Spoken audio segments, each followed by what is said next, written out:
Of spring. My allergies. Toyota, let's go places. Not all customers will qualify, see your participating dealer for details.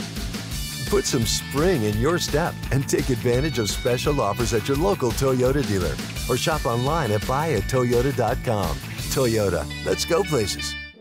In the fabric of America, they are the toughest threads.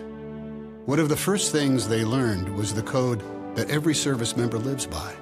Leave no one behind. Now all of us need to live by it too, because some veterans are being left behind. 20 of them take their own lives every day. Learn how to be there for a veteran at BeThereForVeterans.com. Honor the code. Be there. Leave no one behind. If you think it's hard to talk to your parents about money, you're right. Sherry Meyer of the American Savings Education Council. But just imagine how hard it could be if you don't. Talk to them now about their retirement preparations. You'll be glad you did. Make planning and saving a family affair and choose to save. Visit www.choosetosave.org for tools to help you prepare for your financial future. That's choosetosave.org. Your life, your choices. Choose to save. Take me out to the ball game. Take me out to the crowd. Buy me some peanuts and Cracker Jacks. I don't care. I ever get back, so let's root for the home team. They don't win, it's a shame. 1, 2, 3 strikes, you're out at the old ball game. The Johnny Ballgame Now, what's going on? We love Fridays on the Johnny Ballgame Show, brought to you by Benchwarmers Pub and Grill. Sweet 16 Friday, Elite 8 Saturday and Sunday. You got some Blazer games this weekend. NFL free agency still doing its thing. Pretty decent sports time. Hard to imagine, but we are less than a week away from saying, oh, well, who's playing tonight on the Diamond? By having real-life regular season baseball games, Major League style. Yes, less than a week away from MLB opening day. Fun time of year. The Masters right around the corner. Kentucky Derby in the distant, about over a month away, not 6 weeks. Not tremendously far from that stuff as well. So pretty good time of year right now. We're going to have some fun, obviously, on the Ball Game Show today. March Madness talk, NBA talk, some NFL stuff. Josh Allen up there in Laramie, Wyoming, had his pro day today. So I want to get into that a little bit. 2 big guests. We welcome back Shawn O'Neal today. Yes, excited for O'Neal to be back. He was in the Dominican Republic. Yeah, went to the DR the last couple of weeks. Shawn O'Neal and his family took a vacation, so he's missed the last 2 appearances scheduled on this show, so I'm excited to get him back on. He's a senior editor with Lindy's magazine, College Basketball, and does a terrific job. Can't wait to get his take on probably the craziest NCAA tournament I can ever remember. Just where, more so this year than ever, you just have no clue who's going to win this stuff. I don't remember a tournament being in that degree, in that regard, where, I mean, heck, just take the dog, take the points if you're gambling on this stuff, right? 16 beat a 1. I mean, and there's all so on and so on. A 9 versus an 11 for the right to go to San Antonio for the Final Four. A 9 versus an 11 Elite 8 matchup. Yeah, you can write this down. That's never happened before. So be curious to get his take. We'll do that on the Baker City Gold and Silver Hotline, hour number 1. Hour number 3, our second and final guest today, Chris Jula, Brett Jula Memorial College Football Conversations. Funny, I had a number of you chuckleheads texting and emailing me about how pumped up Jula probably is as the biggest Florida State homer we know in our chucklehead community. I mean, Florida State hoops are in the Elite 8 for the first time since they had Charlie Ward, Sam Cassell, and Bobby Flippin' Sura on the team in 1993. So, yeah, best Florida State basketball run in 25 years or so. So, you know, Chris is going to be super pumped to come on for his segment brought to you by Bubbles Laundry in hour number 3. So that's kind of where we are today. Let's fly by the seat of our pants like we always do on this program, brought to you by Benchies, and get you that ever so important Valley Concrete Pumping Daily Top Story.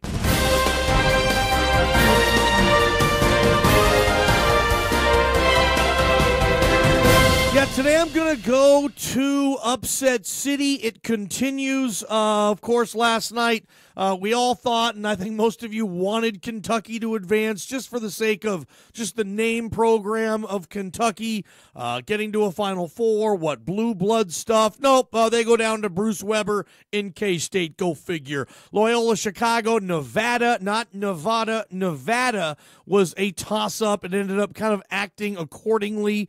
Loyola Chicago continues its no question Cinderella run. No question.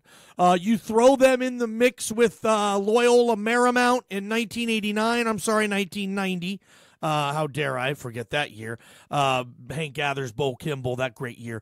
In 1990, Loyola Marymount. You throw them in with the Zags of 99.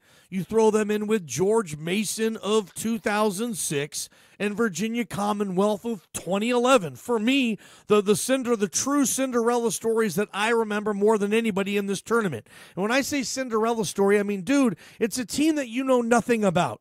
You don't know their coach. You barely know their location unless it's on their jersey. You can't name one player on the team. Hell, you can barely name one player ever who's ever played for that team. That's a Cinderella for me in this tournament. George Mason, I had to look up. I remember 12 years ago. Gosh, that was a long time ago. It doesn't seem that long. I remember when George Mason had its run, and I didn't even know, honestly, I didn't know who George Mason was. I think I remember watching an episode of PTI, and Wilbon and Kornheiser were saying, he was a politician. He was signed the Bill of Rights. He was one of those dudes. Yes, George Mason. I didn't even know who he was. Certainly, I didn't know where the school was located. I could have never named any player in program history or coach. It's one of those things. In Loyola Chicago, I think the glass slipper absolutely fits. More so than Nevada, more so than a K-State. Like, I'm hearing now, like, K-State Cinderella talk. Man, they're in the Big 12, dude. You know how much money they have? You know what their budget is compared to Loyola Chicago? Times a million.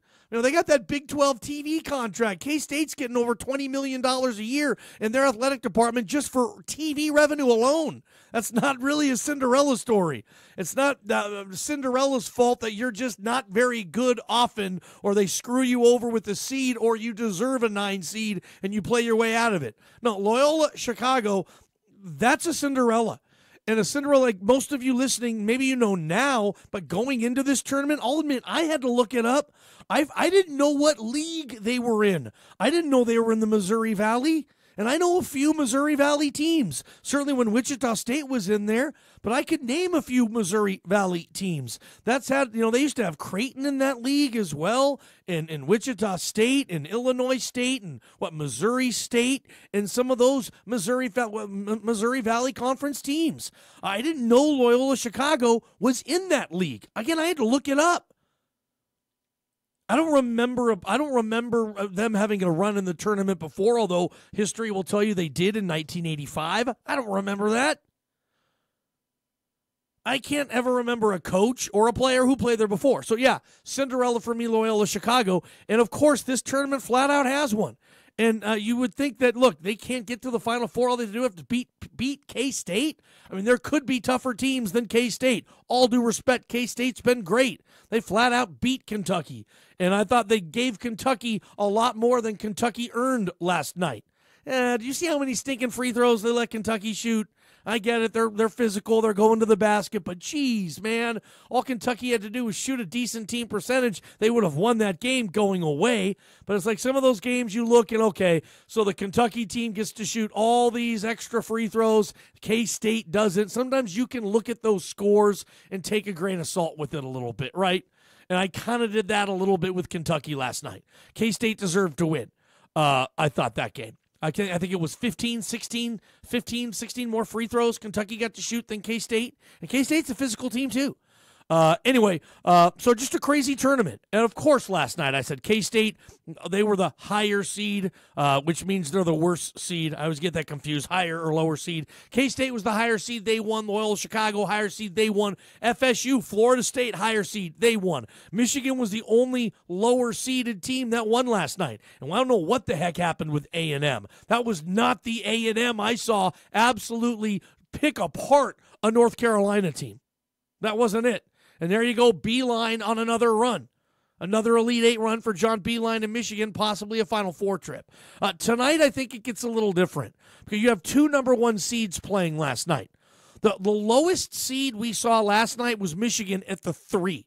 Nope, tonight you got 2 number 1s, you got 2 number 2s, you got a 3, and a couple number 5s. Kind of big boy hoops tonight. Nova, West Virginia, Tech, Purdue, KU, Clemson, and Q's Duke. Syracuse is the 11 seed, but really when you think of Syracuse, you don't think of, oh my gosh, Syracuse, you got 2 11s left. Cinderella story, Syracuse and Loyola Chicago, right? No. I look at Loyola Chicago entirely different as an 11 as Syracuse. But nonetheless, they're both 11 seeds, and we get those games tonight. It's going to be interesting. It has been so far. And it will be, I mean, could you imagine a Final Four that's like Loyola Chicago, Florida State, and then like Nova and Kansas, or Nova and Duke? Like 2 mega powers, and then a couple, a Cinderella, and then Florida State, let's be honest, a football school. That Florida State-Michigan matchup's kind of weird. 2 football powerhouse schools, although Michigan, with all due respect, has been kicking butt in hoops since the hiring of John Beeline. Florida State, not so much. That's a football school. You'll get them to the tournament, get them out of the first weekend a couple times a decade. Florida State basketball fans are probably cool with that. They've driven their attention now to spring football anyway. But this Florida State team, I mean, to go on that game a little bit, I just thought that they were a lot more impressive than the Zags. To me, it showed early, like, wow, these guys are big. These guys are tall. These guys are athletic. Like, the Zags, this is going to be tough for them. And it was. They turned that into an uphill swim for Gonzaga all night. Obviously, it hurt not having Killian. I mean, they could have so much, obviously, without question, used him last night. Injuries are part of life, part of sports. They didn't have Killian Trilly. Didn't have their guy. Was MVP of the conference tournament and a really good player. Second-team all-league guy. Didn't have him, but I don't know if it would have mattered. I mean, that Florida State team was ripe. They were ready to go. And they kind of caught Gonzaga in. And you heard us talk about Gonzaga this year. That's awesome that Mark Few got to another Sweet 16. Only team in the country that's been to 4 consecutive Sweet 16s is Gonzaga. But this Gonzaga team was not last year's Gonzaga team. They didn't have the bigs. They didn't have the point guard and Nigel Williams-Goss that they had last year. Josh Perkins is a tough kid. He's not Nigel Williams-Goss, who's an All-American kid. Josh Perkins isn't an All-American kid, but he's a tough kid. Josh Perkins came off the bench on last year's team. And that's a good fitting role for Perkins. It just wasn't. And I remember seeing that in the PK80 in Thanksgiving when I was watching the Zags. Like, lot to like here. Oh, they'll rip their league apart. They might even get out of the opening weekend, which they did. But once they get to some bigger, faster, stronger folk, I think they might be in trouble, and they were. Now, don't get me wrong. I thought they were going to beat Florida State. Florida State to me wasn't Michigan. It's not a Duke. It's not a Nova, a Kentucky, a Kansas, right? Not even this year, a Purdue. I wasn't certain Gonzaga could beat those teams. I thought they could beat Florida State. I was wrong. And Florida State fans partying like it's 1993. Whoop, there it is, right? Florida State, good for them. Football schools. It's funny seeing football schools advance in this thing. And you get that community all of a sudden of the football fans all of a sudden, hey, we got a basketball team too? Good stuff.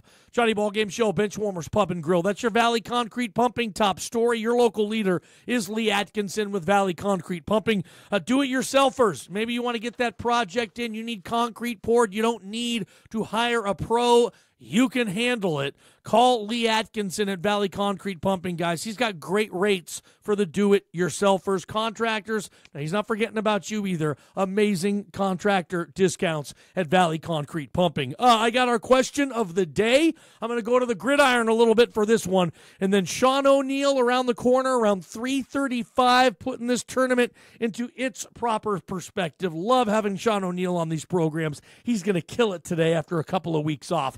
Johnny Ballgame Show, Benchwarmers Warmers Pub and Grill. Empowering lives is our goal. A history of empowering lives is even better. Hi, this is David Ebel, physical therapist at Mountain Valley Therapy. Empowering lives is what we've been doing for over 19 years. There is more involved in your physical therapy than physical symptoms. We work with you and your doctor to take care of the most complicated cases with absolute confidence. Let us be your physical therapist. Mountain Valley Therapy, your physical therapy clinic. Call us for your free consultation, 962-0830. Baker City Gold and Silver has been serving Eastern Oregon for almost 4 decades. Let's face it, you don't make it that long in business if you aren't doing something right. They aren't just a local company. They serve customers across the globe because people know when it comes to investing, you need someone you can trust. And when it comes to investing your hard-earned money, let Baker City Gold and Silver help. Investing in gold and silver is an excellent investment opportunity. Baker City Gold and Silver. If you can't hold it, you don't own it.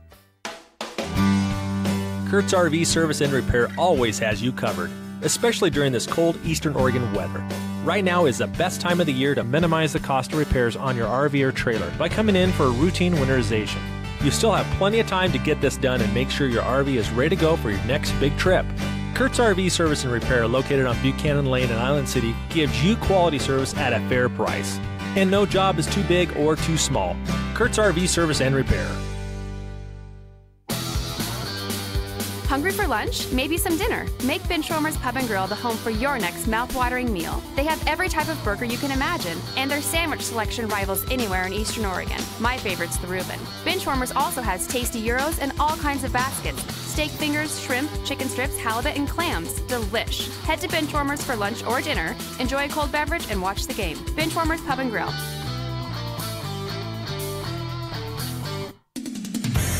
The current Northeast Oregon road conditions are as follows. On I-84, there are no road closures to report at this time. Clear roads are being reported in the Meacham and Cabbage Hill area, as well as the Ladd Canyon and Baker City areas too. There is a minimum chain restriction in effect, though. You are required to carry chains or traction tires regardless of current conditions. For more road condition updates, stay tuned throughout the day or visit tripcheck.com. You're going to need me. You're going to need us. All of us. You're going to need our help with your water, your air, your food. You're going to need our determination, our compassion. You're going to need the next generation of leaders to face the challenges the future will bring. And we promise we'll be there when you need us. Today, 4-H is growing the next generation of leaders. Support us at 4h.org.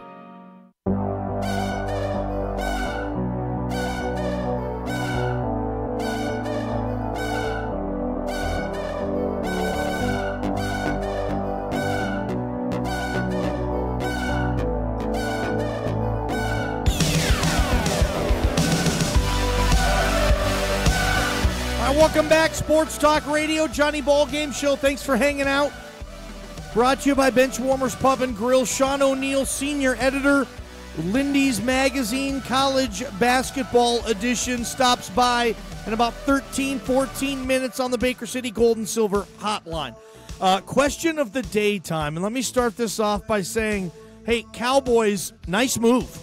The former Jacksonville Jaguar wide receiver Allen Hurns played his college ball at the University of Miami, and surprisingly that year went undrafted. The guy's a flat-out burner, but he made a name for himself with the Jaguars. Unfortunately for Hurns, the last 2 years he's battled injuries. He signed a fat contract extension before the 2016 season, and Jacksonville was able to save some money on the cap and release him.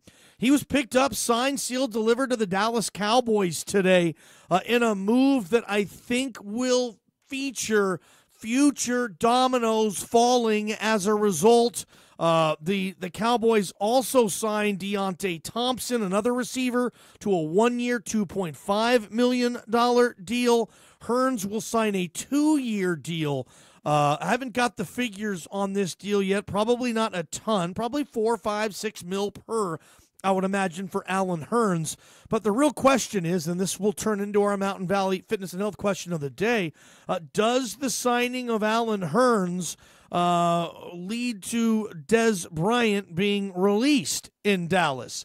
Does this mean that they don't need to pay Dez anymore? I don't know why they're paying Dez anyway.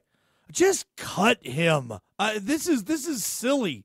Dez Bryant and a $16.5 million cap hit makes no sense whatsoever. It makes no sense to keep Dez around, who hasn't had a good rapport with Dak, who's very needy and very high maintenance.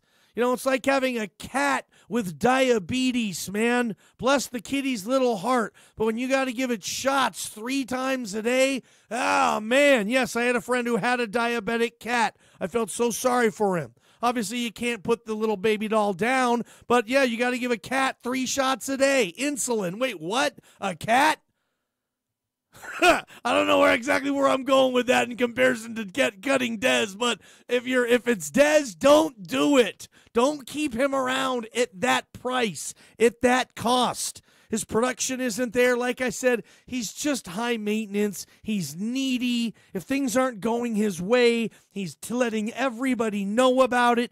Tantrums on the sidelines. He's, 30 now or close to it? Move on. It's the receiver position. He's not a quarterback. He's not a pass rusher. He's a wideout. Move on. If you don't think Dez Bryant's best years are about 4 years behind him, dude, go back and do some reevaluation. They are. They're 4 years behind him. Dez isn't going to have, in my opinion, another monster year. Certainly not in Dallas. Heck, that's a running team. That's built around an offensive line in a top 3 overall draft pick running back. And let's be honest, a 4th-round quarterback who over-exceeded his rookie year, no question. Last year, I don't know, stepped back down to earth just a little bit.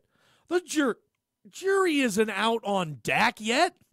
This is a really big year 3 for Dak. Honestly, I could probably name 20 quarterbacks I'd rather start week 1 for me than Dak. Honestly, probably 20 of them. Tyrod. I mean, that's kind of the ballpark you're getting in. Alex Smith, easily Alex Smith. Honestly, in that division, I mean, the question will be, okay, Eli or Dak? And that's debatable. Carson Wentz isn't, and Alex Smith isn't.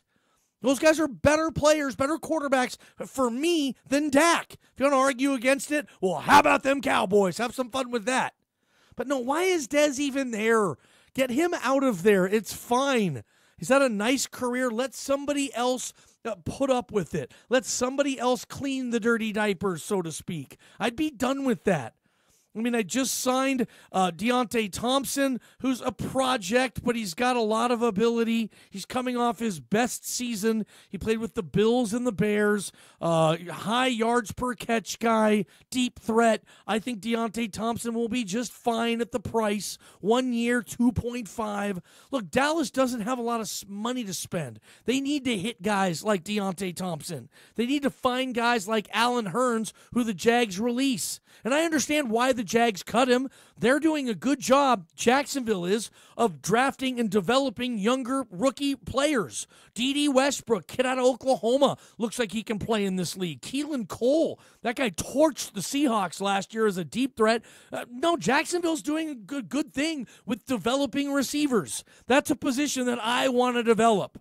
I've always been of that mind. If I can't find a guy early on or some big money guy, that's who I want to develop. I mean, I saw the Seattle Seahawks winning Super Bowls and going to Super Bowls with Doug Baldwin undrafted, Jermaine Kearse undrafted, Golden Tate I think was a 2nd or 3rd round pick. I mean, you draft and you develop. That's what I want to do with the receiver position because I think it's possible in this league. I don't need every receiver to be a Julio Jones, and I need to trade up next year's 1st round pick to get him. For every Julio Jones, there's another Sammy Watkins who doesn't pan out at that position. So I like what Dallas did, signing Hurns. By the way, he's 26. That's beautiful. It's exactly where you want him to be. Few years younger than Dez. To me, this is the writing now on the wall, Cowboy fan. And I don't know how upset you're going to be. You can call me. 541-963-4122. We can have a little sesh, Cowboy fan. But I think this means Dez is going to be done. And that's to me, it's obvious. Yeah, move on from Dez. He's no longer a 1,000-yard threat. At least he hasn't been. Like I said, he's just needy. There's just a lot of baggage that comes with everything that I don't know if I want to necessarily deal with again. I mean, you're talking about a receiver with a $16.5 million cap hit who hasn't had a 1,000-yard receiving year since 2014. Okay? 2014, dude. What year is it? Oh, yeah, it's 2018. You're going back 4 years to find his last 1,000-yard season? 4 years, Dallas. Last year, 69 catches, 6 teeters, 838 through the air.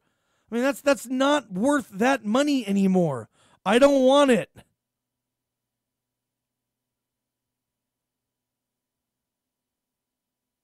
Ballgame Show, Benchwarmers Pub and Grill.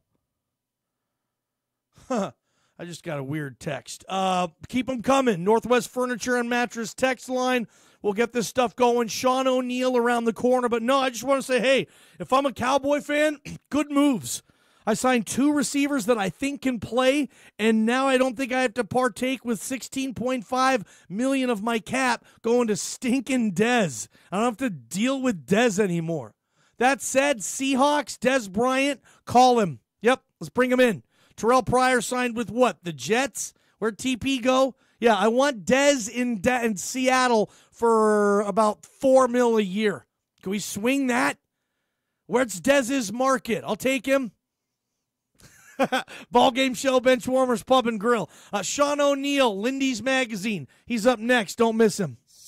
It's time now for your LeGrand Ride weather forecast. In LeGrand tonight, a low of 31 degrees with rain and wind continuing, mixing with snow showers overnight. For tomorrow, a high of 45 degrees with partly cloudy skies. In Baker City tonight, mostly cloudy with a chance of rain and snow showers, low near 31 degrees. And for tomorrow, partly sunny conditions with a few snow showers early and a high near 44. This weather forecast is brought to you by Grand Rod Hospital. Medical research shows that people who develop a long-term relationship with a primary care provider experience better health and lower healthcare costs. Make your health a priority. Call the RMC, your primary care medical home, at 541-663-3138. When it's time for tires and time for savings, well, it's time for locally owned Rockin' Sons. For over 60 years, Rockin' Sons has been fitting Eastern Oregonians with the best prices and best brands of tires. It does not get more local than Rockin' Sons Tire and Auto. Don't forget about 25-hour towing service, the best in Eastern Oregon. Head to rockinsons.net and make sure you're getting the best deal on tires. Locally owned and operated since 1965. What's black and white and red all over? The Blue Book Yellow Pages, the one with the eagle on the cover. Soar with the Eagles and advertise your business in the community's phone book of choice. Customers will easily find you in print, on mobile phones, and online at statewideyp.com. The best way to reach customers ready to buy. Place your ad today. Call 888-442-8838 or visit statewideyp.com. The Blue Book Yellow Pages, simply the best.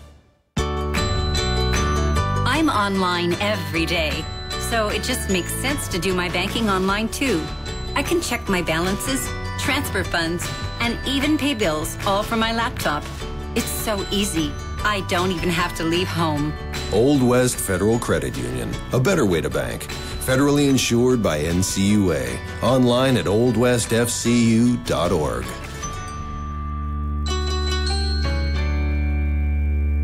Knee-High Enterprises in Baker City provides options for you and services that you might not even realize. How about new doors or windows for your home or business? You'll save a ton on energy costs. How about vinyl signs or banners for an event you have, or putting your business logo on a vehicle? Knee-High Enterprises in Baker City does all of that and more throughout the entire valley. New garage door openers and installation service. They're the best. Open Monday through Friday from 8 to 5. Knee-High Enterprises. Big enough for the big jobs, small enough to care.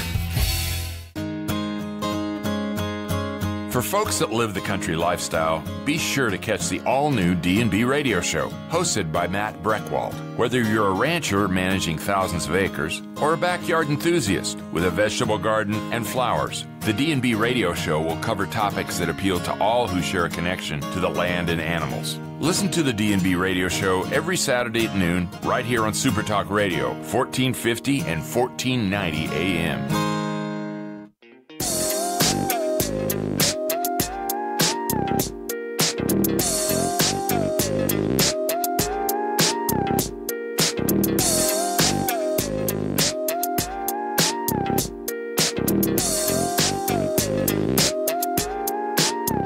Thanks again. Welcome back. Johnny Ballgame Show, Sweet 16 Friday. You got 4 games tonight. You got 2 Elite 8 games Saturday, 2 Elite 8 games on Sunday. We'll turn the microphone on Monday at 3 o'clock and welcome you to the 2018 Final Four. Enjoy a great sports weekend, sports geeks. Let's go over to the Baker City Gold and Silver Hotline. Shawn O'Neal, back from the Dominican Republic, went on a vacay there for a couple weeks, and unfortunately we were unable to get him, but we're super happy we have him back on right now. Shawn, welcome, and I guess I'll just ask you, the DR, man, would you recommend that as a hot vacation spot for some of my listeners? Oh, man, it's great. I mean, seriously, if you go to the internet and just check out some photos of the place and then tell yourself that the photos don't do it justice, that country is flipping gorgeous. Wow. And saw some of the coolest beaches and coolest sights and swam in these caves, man. I mean, it's just fantastic and it's affordable.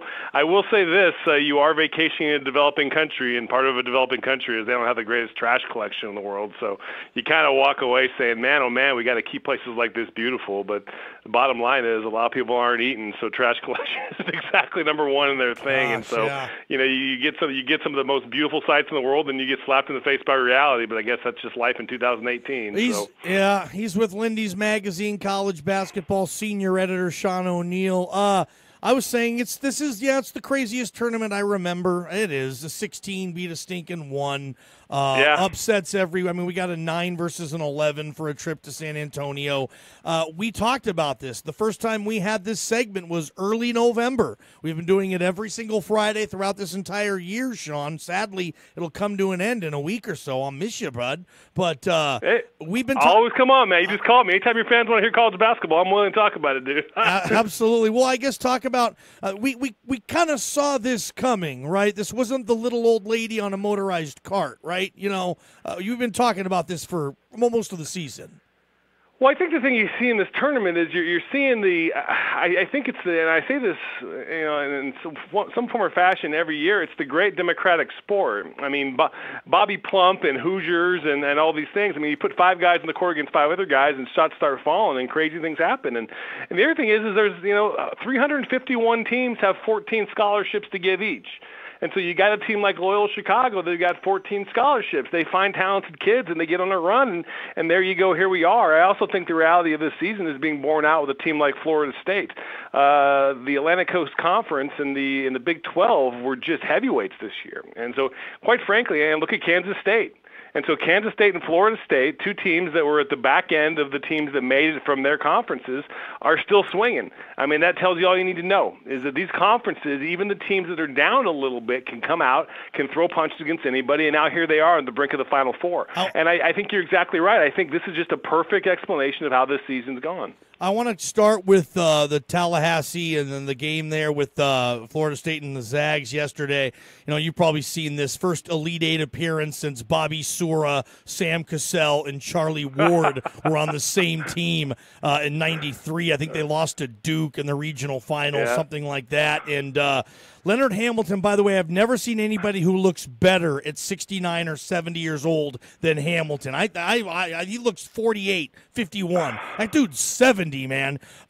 Just your thoughts. They handled Gonzaga, Shawn. They were bigger, faster, stronger. They executed better. The Zags, it was an uphill swim. They were in trouble, I thought, at the first media timeout. And it's like, uh-oh. And sure enough, they were. Florida State, very impressive, I thought, over a pretty good Zags team. Let's not get carried away.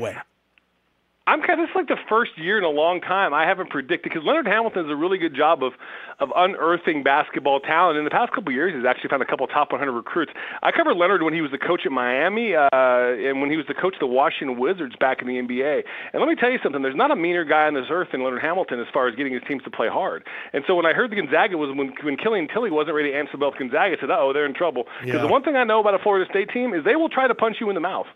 They will come out and they will try to intimidate you. They will try to bully you. They will try to play hard. That's just the way Leonard Hamilton coaches. And you saw that last night. A team came out ready to fight, and it wasn't Gonzaga. I think Gonzaga's guard play really came back to bite him in the tail. We've been talking about that all year long, how that guard play was the one piece of their game that really did worry me. Now you take Killian Tilly out, and having Killian Tilly in there, he answers some of those guard problems because he can swing it from the three, right? And so you take him away, you have the guard inconsistency. You're not going to get the same Zach Norvell that you got in the previous games. And so it was a recipe for disaster. And then Florida State did what Florida State did. Now, sometimes, to me, this wasn't a really great Florida State team. Their numbers really didn't bear it out. But I'll tell you what, Leonard Hamilton is tough. He coaches toughness in his teams. And last night, a tough team beat a team that was reeling a little bit. And so you got Florida State one game away from the Final Four. Can you believe it? Bruce Weber never really gets any love. He's in Manhattan. No. That's obviously a tough place. Bruce Weber's taken teams to the national title game before, and nobody wanted them to win. I mean, let's be honest. That was a home game for Kentucky. I can't wait to see how bare the arena is tomorrow with all the Kentucky fans leaving. Seriously, man, like nobody wanted K-State to win, and here is Bruce Weber knocking on the door again, being one of the few coaches, Shawn, to have taken two teams to a Final Four. Bruce Weber one win away over an 11 Cinderella from making that happen. Talk about K-State and Bruce Weber a little bit. Impressive, man. And Bruce Weber is one of the all-time nice dudes, and you always root for that guy. And I'll be honest, Kansas State is one of those jobs. When Bruce took that Kansas State job after falling out of Illinois, it was a little bit like this one's a coach killer. K-State's a coach killer. It's a place that, I mean, it's a fine job. It's a Power 5 job, obviously. Yeah. But it's a lot like Washington State University, is that you're going to have a hard time. You're never going to be the first choice. You're never going to be the first choice in your own state. And so you got to go unearth talent and figure things out.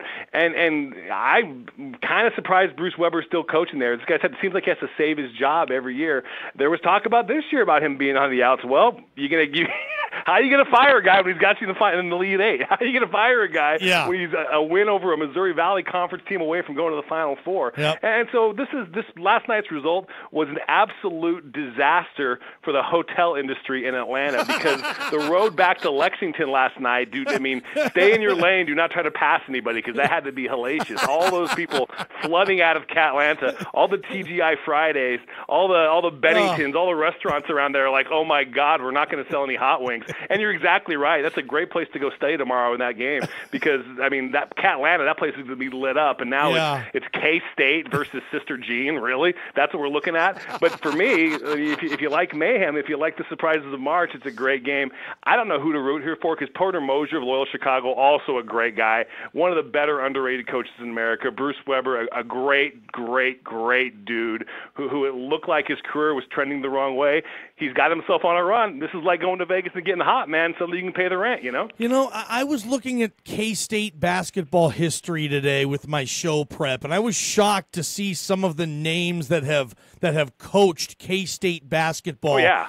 Tex Winter, Cotton Fitzsimmons, Jack Hartman, Lon Kruger, Dana Altman was there for a while, Bob Huggins, Frank Martin, and now Bruce Weber. It's like, dude, they've done a good job of hiring guys, and but it's one of those jobs, like you're kind of saying, like it's tough to sustain or even build up. You're always going to be number 2, and you're never going to fix it. I mean, Huggins was there one stinking year, and he took off to Morgantown. That tells you all you need to know about Manhattan, right? I mean, geez. Well, I'll be honest with you, that right there is Bob Huggins going back to the alma mater. But yeah, you're right. And I think the thing about K-State that people forget is that this used to be one of the proudest, most tradition-rich programs in all of college basketball. Yeah. And modern times have kind of done to them what's happened to programs like, well, DePaul's the one that really comes to mind, but a lot of the Big Five schools in Philadelphia also come to mind, and it's become a resource battle. Back when it was about recruiting guys and just playing ball, Kansas State was one of the best at going and getting dudes who knew how to coach,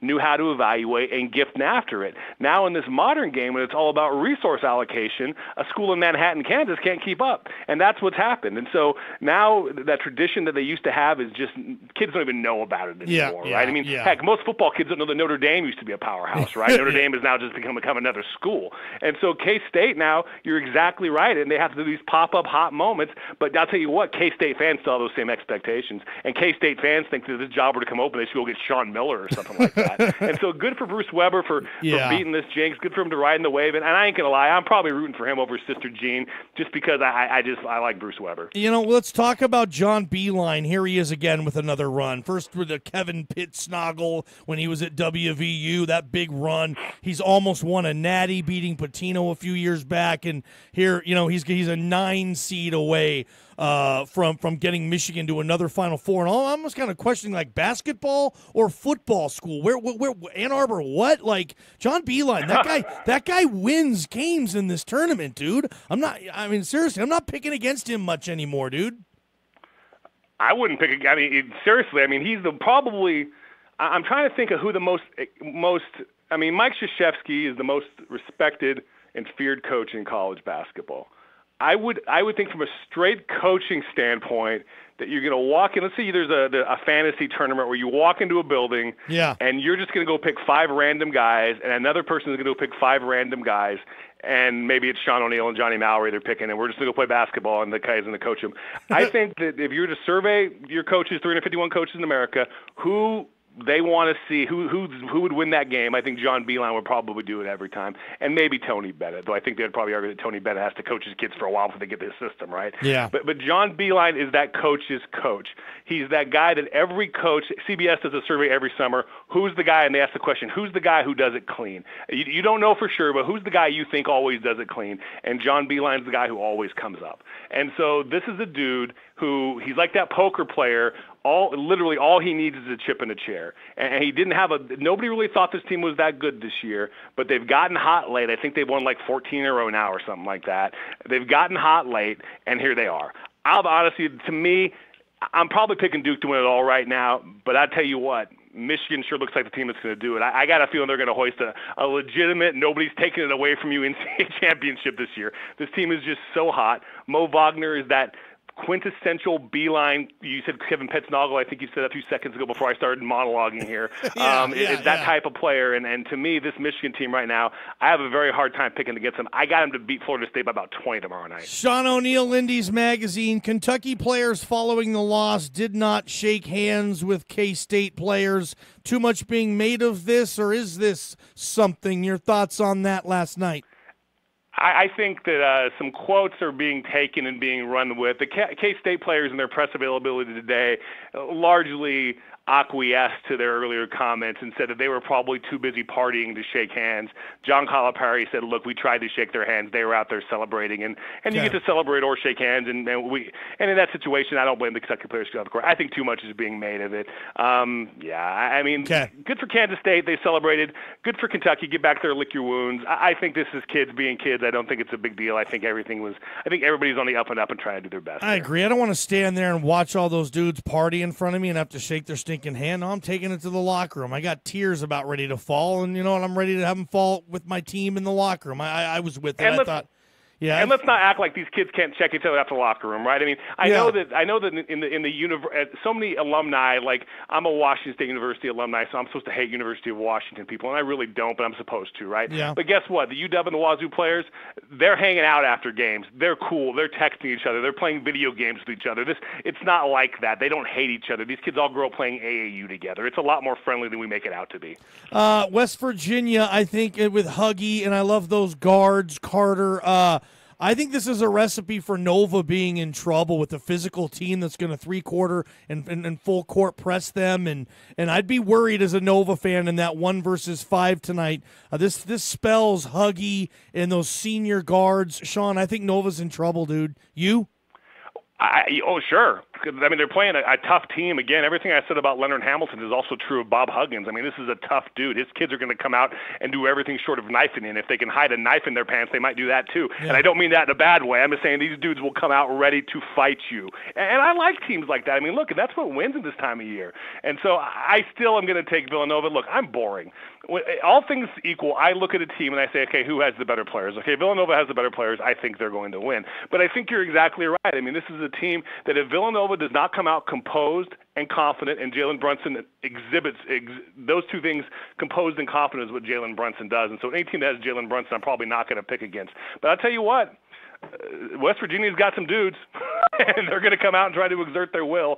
And if that toughness, if Villanova's not ready to play that kind of game, that kind of toughness, move the basketball, not let Javon Carter and Daxter Miles and Sagaba Kanate, who might have the best name in all of college basketball, exert their will in this game, it could be ugly for them. Let's assume, although we shouldn't, but KU and Duke are going to play on Sunday afternoon with the right to San Antonio. That's probably what most college basketball fans want. I heard you say you have Duke. I'm with you. They've been the most impressive. I think they cut down the nets. It'll be 6 for K, which is crazy. Why would you put them beating Gonzaga on Sunday? I'm sorry, Kansas on Sunday afternoon.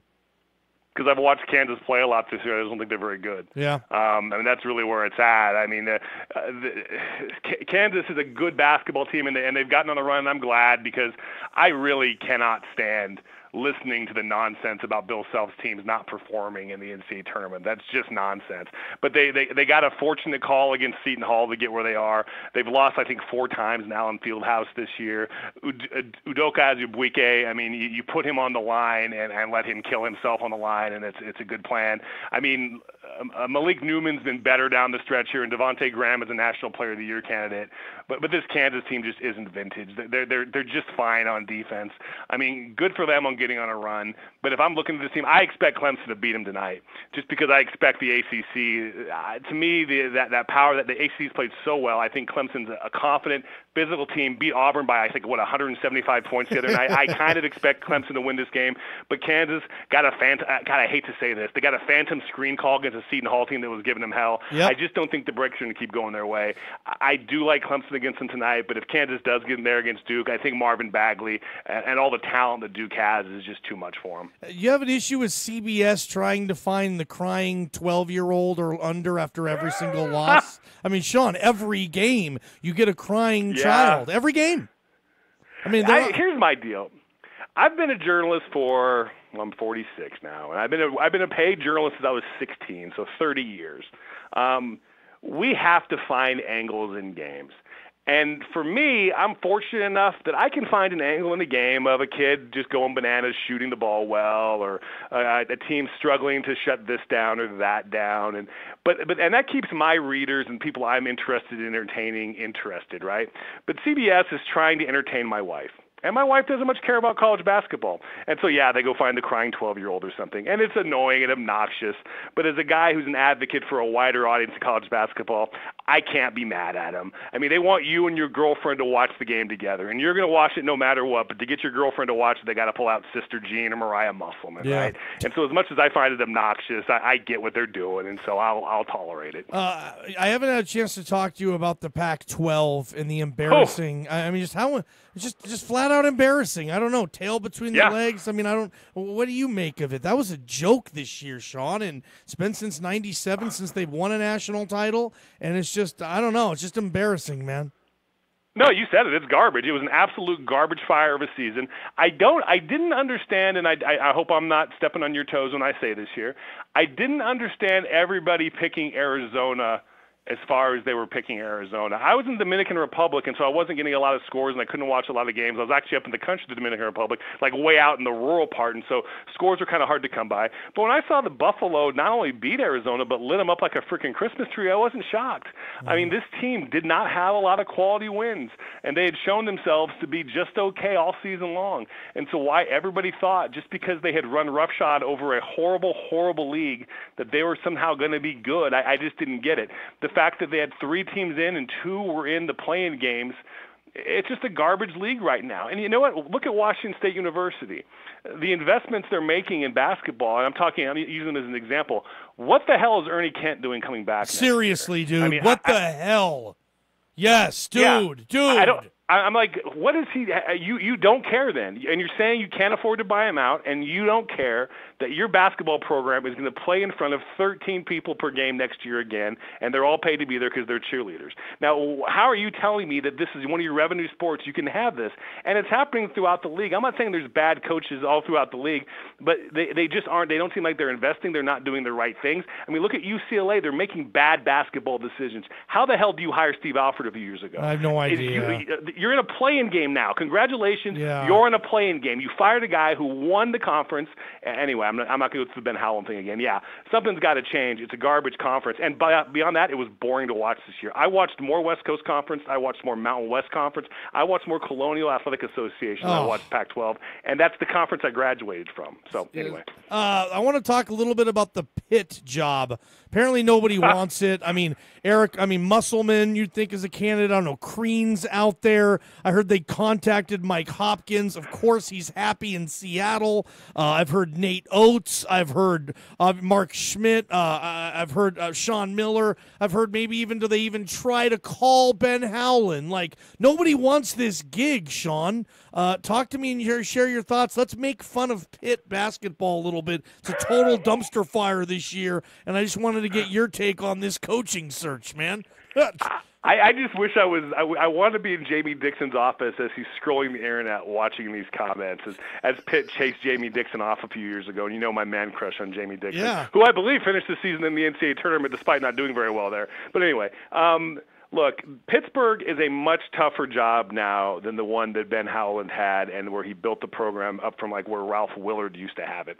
I mean, it was a Big East program back then, and that really fit the footprint because they could go get city kids, they can go get New York kids, they could convince those kids, look, you're going to play in front of your mom a couple times a year, we're going to bring you back in the city, you're going to go to Syracuse, you're going to go to all these places. And so I think Pittsburgh really was a much better job when it was in the Big East. ACC is a little tougher sell, I think. And so these New York kids, they're not as eager to play in the ACC as they were in the old Big East. And so I think Pittsburgh's really got to be innovative in recruiting. That said, it helps when you don't make horrible coaching decisions. And I'm not sure why you encouraged they lowered the buyout for him to go, why you got rid of Jamie Dixon. You thought that Kevin Stallings was really a better coach. That was a decision you made. Kevin Stallings did at Vanderbilt what Jamie Dixon was doing at Pittsburgh, which was be kind of boring, get to the NCAA tournament, not get that far, and do it every year. And now you got Kevin Stallings doing nothing at your place. They didn't win an ACC game this year. Look, there are some fresh young coaches who will take this job and do it very well. I'm still hearing that Shawn Miller's in play for this. I wouldn't be surprised if he ends up there. If I'm Shawn Miller, I'm on the first thing smoking out of Tucson because that situation is toxic right now. I expect Shawn Miller to go to Pittsburgh still. I have no information telling me that's true, though I do know he's still in play there. Well, that'd be a home run there for Panther folks. They would love and for Shawn Miller, who's just got to get the hell out of town. Yeah. Shawn, enjoy this weekend. We'll talk next week and preview the Final Four, man. Great stuff. Good to have you back.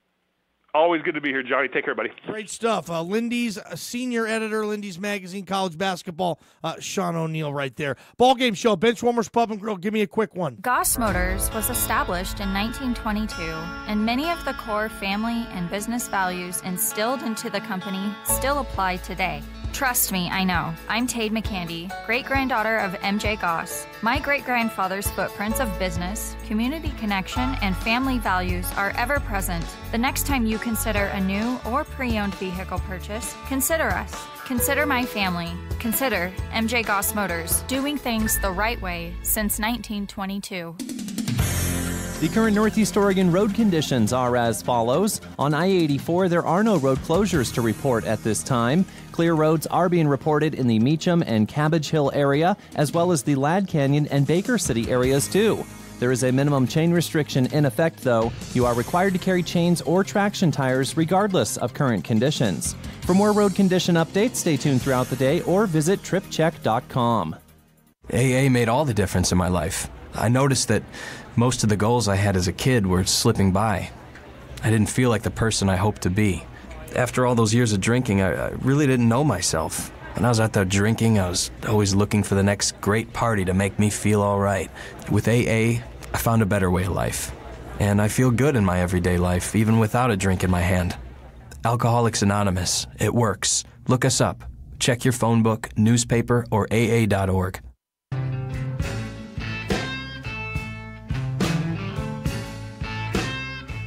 Yeah, bring me champagne when I'm thirsty. Bring me a reefer when I want to get high.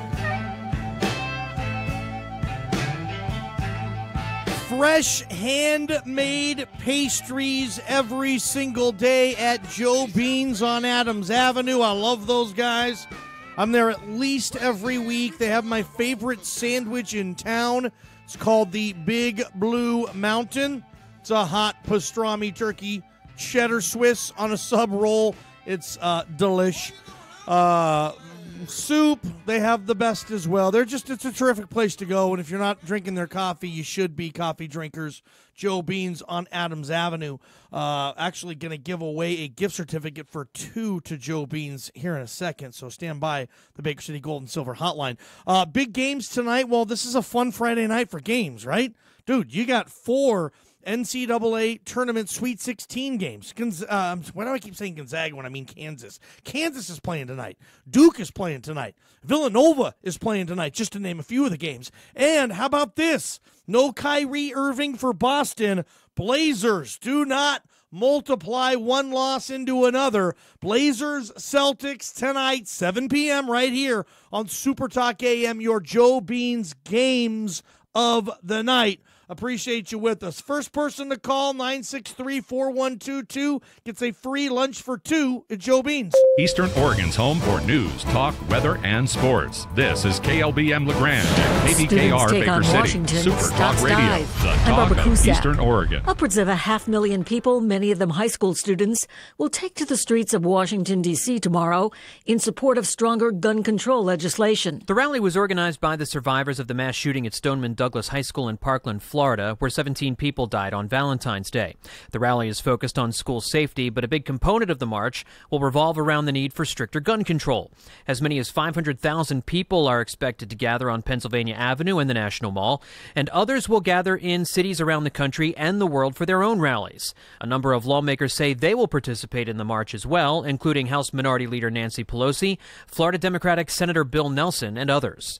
John Stolnis, Washington. President Trump signed a federal funding bill saying he did it as a matter of national security. While we're very disappointed in the $1.3 trillion, nobody more disappointed than me because the number is so large, it'll start coming down. We had no choice but to fund our military. Correspondent Steve Kastenbaum reports fears about a trade conflict between the U.S. and China send stocks lower. The more than 400-point loss at the closing bell, combined with Thursday's 3% drop, brings the Dow Jones Industrial Average back to where it was in November. It erases historic gains made the last few months. Wall Street ended its worst week in 2 years. China vowed to take action against the United States in the wake of President Trump announcing tariffs that target their nation. An arrest warrant has been issued for Pro Bowl defensive end Michael Bennett in Houston. Bennett is accused of assaulting a 66-year-old paraplegic woman as he tried to get onto the field to celebrate with his brother at last year's Super Bowl. Lawmakers formally asked Facebook CEO to explain at a congressional hearing how 50 million users' data got into the hands of political consultancy Cambridge Analytica. I'm Barbara Cusack.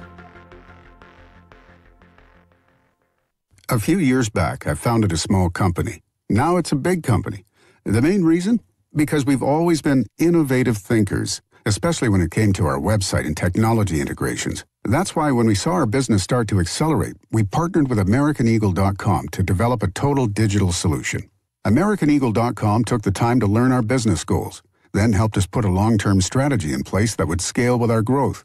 They delivered a full suite of services from development and design to coding and hosting, which means our one point of contact understood the full scope of work. Best of all, when the project was done, our dedicated account manager and maintenance team were available 24/7 for support. So here's a small piece of advice from one innovative thinker to another. Don't hire a website company. Hire a strategic business partner. AmericanEagle.com. Give them a call at 877-WEB-NOW-1. That's 877-WEB-NOW, the number 1, and take your business to new heights.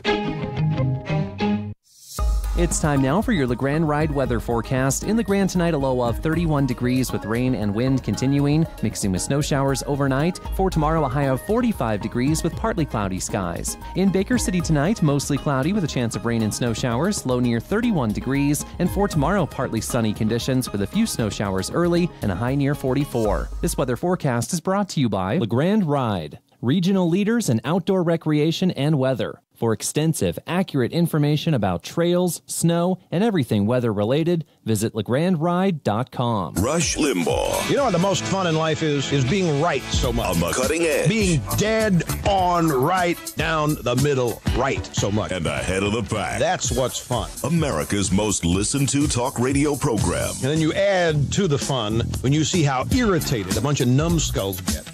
Because you are right. Rush Limbaugh. Because I am right. The Rush Limbaugh Show on Super Talk Radio is brought to you in part by Terry Champlin with Fairway Independent Mortgage Corporation in LeGrand. You have many options when it comes to purchasing your next set of tires. At Rock & Sons, it's 100% local. The money you spend at Rock & Sons won't be transferred to an account at some corporate headquarters far away from our community in Eastern Oregon. Money spent at Rock & Sons will filter its way back into our community. That's how local business works. We all support each other. We don't send our money to some giant corporation. Think about it. Since 1965, Rock & Sons Tire and Auto, 100% local.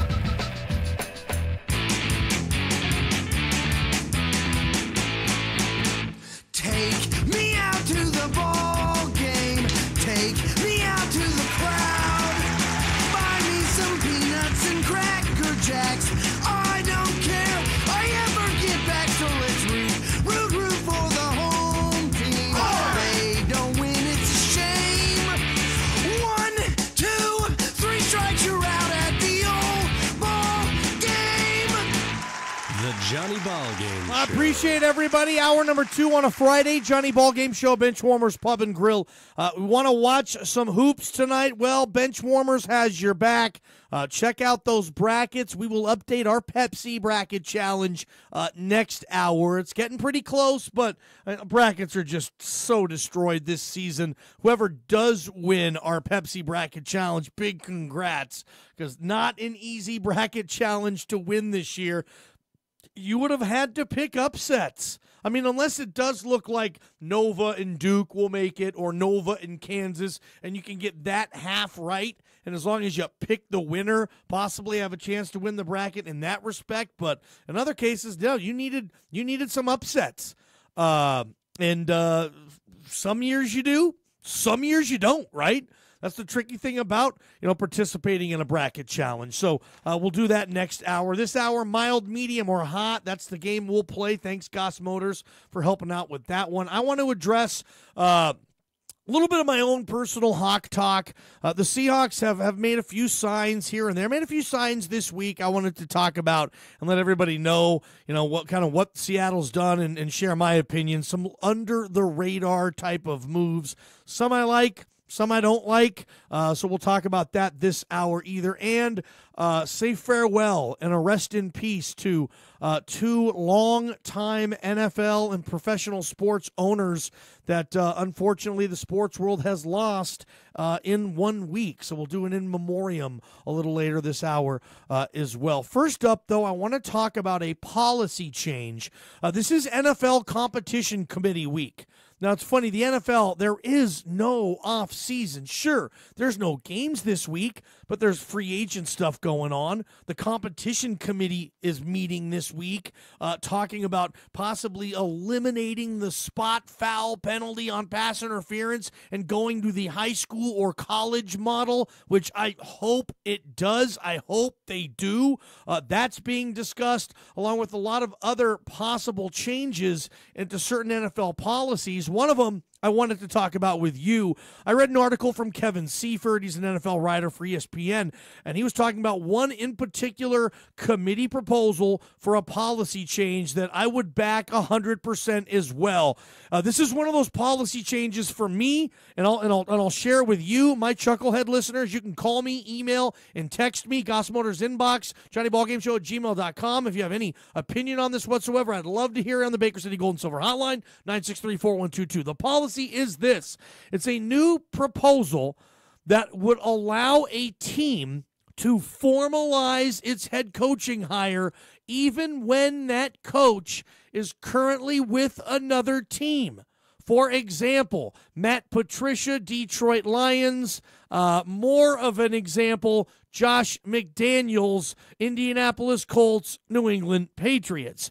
This new policy would allow a team to hire its next head coach right then and there, even though that coach is on another coach's staff, meaning an assistant somewhere, meaning Josh McDaniels last year with New England, he was essentially offered the Colts gig in mid-January to replace Chuck Pagano, right? He informally accepted, kind of a handshake and a cold one, you know. Hey, let's have a beer and we'll shake hands on this, done deal. Pen to paper, no, nothing. And then after the Super Bowl, or Josh McDaniels had another couple weeks to think about this and see everything in front of him and whatnot. Obviously, not obviously, but in my opinion, Robert Kraft at some point talked to Josh and said, look, dude, you really do know the keys to my castle are yours once Belichick gives it up. Belichick's in his late 60s. How long do you think he's going to be doing this? Just FYI, you have this gig if you want it. And this isn't anything formally that happened either. This is just me speculating. I think that was part of the drawback for Josh McDaniels to say, you know what, Colts, thank you, but no thank you. Now, had this current policy being proposed been in place then, Josh McDaniels wouldn't have been able to get the cold feet going and say thank you, but no thank you. He would have already been under contract, and that's an entirely other new type of deal that would have to be done if he wanted out of it, big time. So I don't have a problem with this policy. I don't know many folks who do. Look, if you want to hire a guy off another dude's staff and that team happens to still be in the playoffs, great. You can still put pen to paper on it. You can have some type of notarized, binding contractual agreement that says when this team's season ends, you then become the head coach of our team. I don't see anything wrong with putting pen to paper on something, rather it just be kind of a beer and a handshake. I don't see a problem with it. I mean, to be honest, it can help the coach too. I mean, Matt Patricia and the Detroit Lions informally agreed that Patricia would be the coach after the season. There was no pen to paper on it, though, dude. This would allow Patricia protection. I mean, the Lions could have went back on after the Super Bowl. The performance that the Patriots had defensively was horrendous. Philly did everything it wanted to. It handled that defense every which way but loose, okay? Patricia looked like a bumble turd with that defense in that Super Bowl. The Lions could have, where's our cold feet? We just saw you get your butt smacked around by Nick Foles and this offense Philly had. Do we really want you? I know we agreed on everything. We just shook hands, though. I know it looks a little shady. It's a little skeezy, but yeah, we don't want to hire you. Sorry, dude. I mean, it would protect the coach, too. Once that agreement is made, hey, pen to paper up. This is a contract now. So, again, I don't have an issue with this whatsoever. And I don't know who would. What, a major Josh McDaniels supporter or something? Whatever. Look, Josh McDaniels he would have signed that contract with the Colts. No. If he didn't want to, say Josh McDaniels, okay, he agrees to be the coach for the Colts like he did in mid-January this past year. He agrees. But he says, you know what, though? Ford family, who owns the Lions, you know what? Yeah, I'm going to hold off on signing the contract because I want to focus on what I'm doing here in New England. Yes, I'm going to be the coach. I'll do this. I will do it, but I don't want to sign it yet. I'll sign the contract after this season is over. He could say that, and then that would give the Colts the opportunity to say, well, okay, Well, in that case, if you're not ready to sign this sucker right now, well, we're gonna look for some other dudes too, and we're gonna interview more coaches, and it could end up hurting a Josh McDaniels on that. So it can go both ways. To me, this is one of those rules that just makes sense. That was one of those rules where, hey, you can't hire anybody off anybody else's staff as long as they're still playing. And we've seen so many cases in the past. I remember one year Dan Quinn didn't get the gig when he was the defensive coordinator in Seattle because they were still playing. And the team wanted their guy. They wanted to hire somebody in early, mid-January, and the Seahawks were playing until early February. Coaches have been hurt by this in the past. So, yeah, for the last time I'll say it. To me, this doesn't this makes sense, allowing teams, and it doesn't mean that they leave their current team, but it just makes sense to me. Yeah, pen to paper this. That way you don't end up getting screwed over.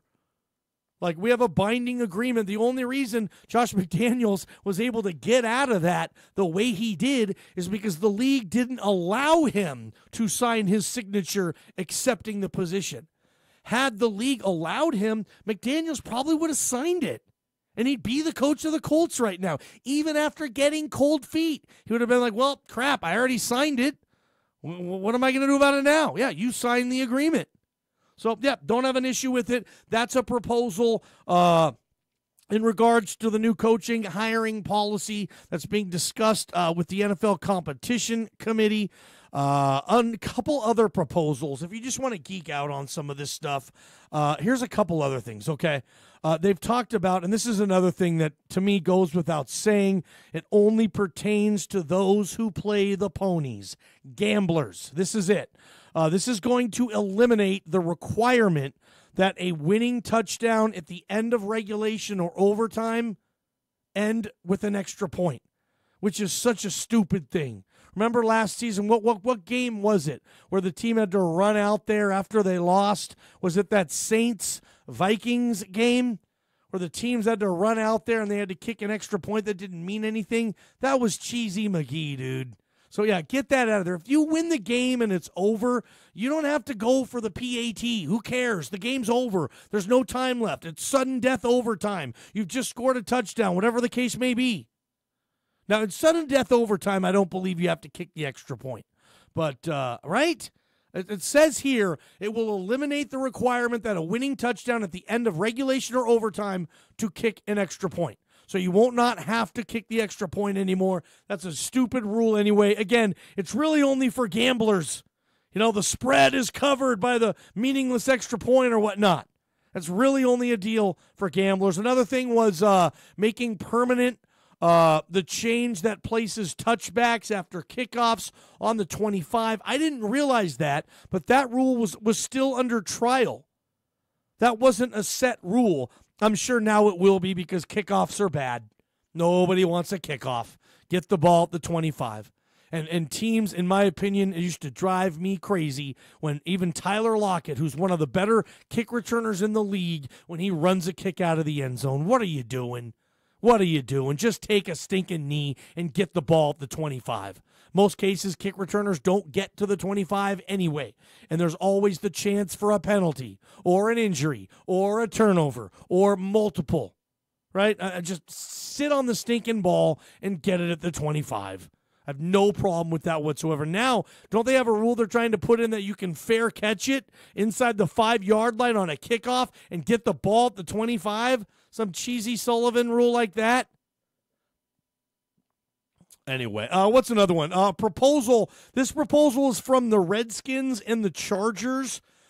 They both have said that they want to expand replay reviews to include personal fouls, roughing the passer, hits to players in defensive posture. They are not endorsed by the competition committee and are unlikely to earn approval, says ESPN. Basically, they want to be able to review that, review a personal foul penalty. Like, think back week 1, Seahawks-Packers, the Jeremy Lane punch. Davante Adams clearly punched Lane first. Lane didn't even punch Davante Adams. And it ended up taking away a touchdown for Seattle. Something like that. Like you could replay a personal foul. Say, look, no, he didn't throw the punch.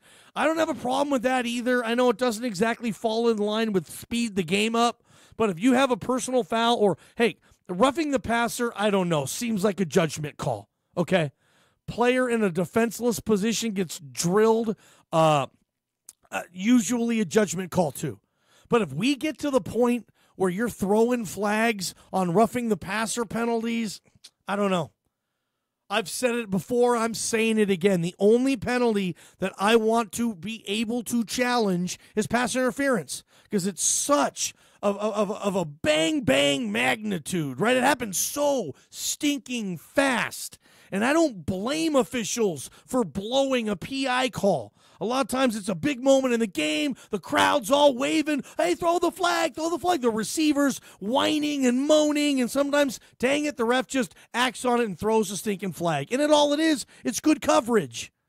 Be able to challenge pass interference, saying it isn't. Not saying it is, okay? I won't even go that far. If a flag is thrown, a coach can challenge the official to pick it up, saying, no, that was not interference. Just give me that. I don't even need it on the flip side. I don't need the coach to be able to say, you know what, that was clear interference. Mr. Official, you didn't throw the flag. I'm going to challenge this, and if I win said challenge, you need to then throw the flag and call it. I won't even say that. I'm just saying challenge being able to pick it up. And for the official to say, you know what? Thanks for challenging that, coach. Yeah, that was a bang play. I might not have had the best view of it. I'd much rather have the technology to go back and watch it from a couple of different angles.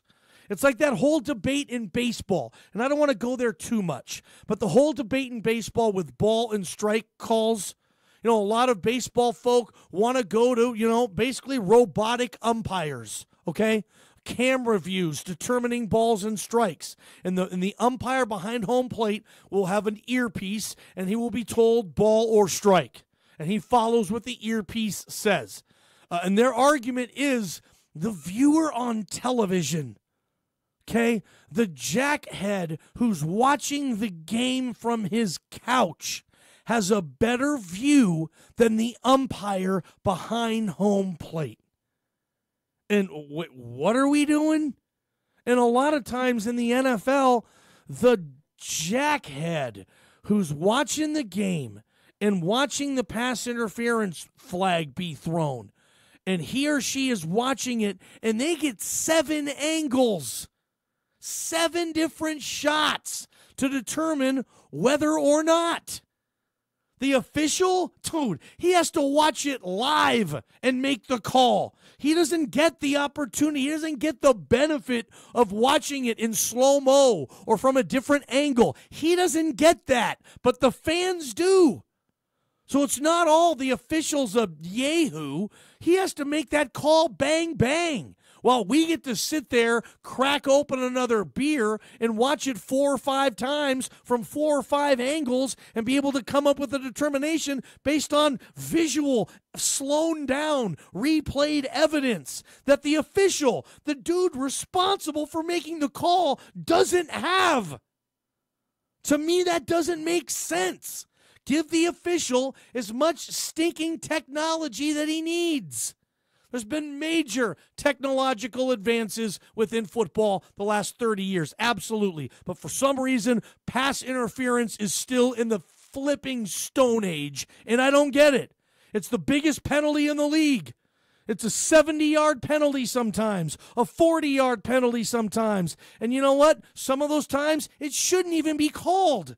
And the referee can go back and look at it after the game and say, yeah, I missed that one. I wouldn't have called that. I wouldn't have thrown that flag had I had further video evidence. But they don't give me that. They make me call that bang. And that's a bang play. So, yeah, if it's bang, you're going to miss some.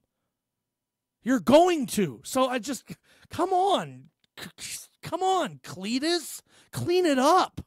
Hell, I wouldn't even mind the officials one day where they get some type of Terminator with gargoyles or Oakley glasses that has a lens somewhere there, and they can go back and look at it in the next 10, 15, 20 seconds after it happens. He has a little screen on his watch where you can go back and see it, like something. And I don't even care about having another bathroom break or getting up to make a fridge run or grab another hot wing while they look at it. I don't care. I'm not going anywhere. And that's the one pet peeve I have in football. Pass interference. They don't do a good job. And the officials, again, it's not their fault, man. Not their fault. Johnny Ballgame Show, Benchwarmers Pub and Grill. Again, the competition committee meeting, a couple other proposals. Maybe I can get to a little later. I don't need to read all of them, especially when I spent all that time on that pass interference rant. I want to get to mild, medium, or hot. So give me any type of topic in sports, and I'll let you know if I'm mild, medium, or hot on it. And I want to extend something here. Look, I spent forever dialing a 1-800 number, giving money every single month to the Geico for insurance. They didn't care about me. I talked to a different rep every time I called. I didn't have an insurance agent. I got some other different voice behind on the other end of the phone, again, every time I called. I'm done with that. There's so many benefits to having a local agent as opposed to having a 1-800 number, like not being able to talk to the same person. Look, it's a huge hassle to make any changes to your policy when you're talking with a stranger every time you call. I'm with American Family Insurance. I give them all my policies, and Brianne Troutman is my insurance agent. She works hard and does a terrific job, and if I have to swing by 109 Depot in downtown LeGrand, it's easy for me to do that. Any question I have on my policy, I need new cards made up, whatever, just to go there and shoot the breeze with Bree, I can do that with my insurance agent. You should too. If you're on the 1-800 insurance plan, if you're, nationwide, if you're listening to Peyton Manning and Brad Paisley fart around, if that's where you're going, or the General, or the Gecko, or Flo, don't go there. Get local insurance coverage. I'm telling you. Johnny Ballgame Show, Benchwarmers Pub and Grill. Get American Family Insurance coverage. I'll be right back. Better quality of life for the rest of your life. Hi, this is David Ebel, physical therapist at Mountain Valley Therapy. Physical therapy is a treatment that is less invasive and significantly more cost-effective than most traditional care options. Physical therapy's focus is on improving function and reducing pain long-term. Let us be your physical therapist. Mountain Valley Therapy, your physical therapy clinic. Better quality of life for the rest of your life. Call us for your free consultation, 962-0830. Hello, you've reached Toyota. This is Jan. How can I help? Oh, Jan, I'm so ready for spring. I can't wait to get out of the house and go somewhere. Sounds like you could use a new Toyota. And now through April 2nd, we have low APR financing on select models. That's why I called. Oh, I just love the sounds of spring. The rivers and streams coming alive. The young hatchlings in their nests singing their very first tune. Oh, here, I've got one. You got me on that one. What's that? That's me awakening after a long winter's nap, cruising the open road in my new Toyota. Wow, you're good. Thanks. Bless you. Yeah, that's another sound of spring. My allergies. Toyota, let's go places. Not all customers will qualify. See your participating dealer for details. Put some spring in your step and take advantage of special offers at your local Toyota dealer or shop online at buyatoyota.com. Toyota, let's go places. What's up, everyone? It's your boy Chris Jula from the Johnny Ballgame Show. Catch me every Friday at 5:30. A little bit of a shameless plug, some self-promotion. Don't care. More importantly, wanted to tell you about Bubbles Laundry on Adams Avenue. It's everything you want in a laundromat. First of all, it's clean. Nothing nastier than a dirty mat. I'm sure you'd all agree. The prices, they're what they should be, and the free Wi-Fi, so convenient. I can watch all my shows, all my sports while I'm doing my laundry, and they have fluff and fold service too for those on the go. Bubbles Laundry on Adams Avenue. The following road report is brought to you by The Door Guy. The current Northeast Oregon road conditions are as follows. On I-84, there are no road closures to report at this time. Clear roads are being reported in the Meacham and Cabbage Hill area, as well as the Ladd Canyon and Baker City areas too. There is a minimum chain restriction in effect, though. You are required to carry chains or traction tires regardless of current conditions. For more road condition updates, stay tuned throughout the day or visit tripcheck.com. Eastern Oregon, thank you for choosing and trusting The Door Guy, your family-owned dealer and installer of premium Raynor residential and commercial garage doors and LiftMaster operators. And now, your go-to guy for sales and installation of entry doors, storm doors, and driveway gates. No matter your project or problem, you can count on the prompt and professional service of The Door Guy. Come see us in our showroom in Island City for great styles and designs. If it's a door, we're the guys. The Door Guy, 541-963-3701. CCB number 213926.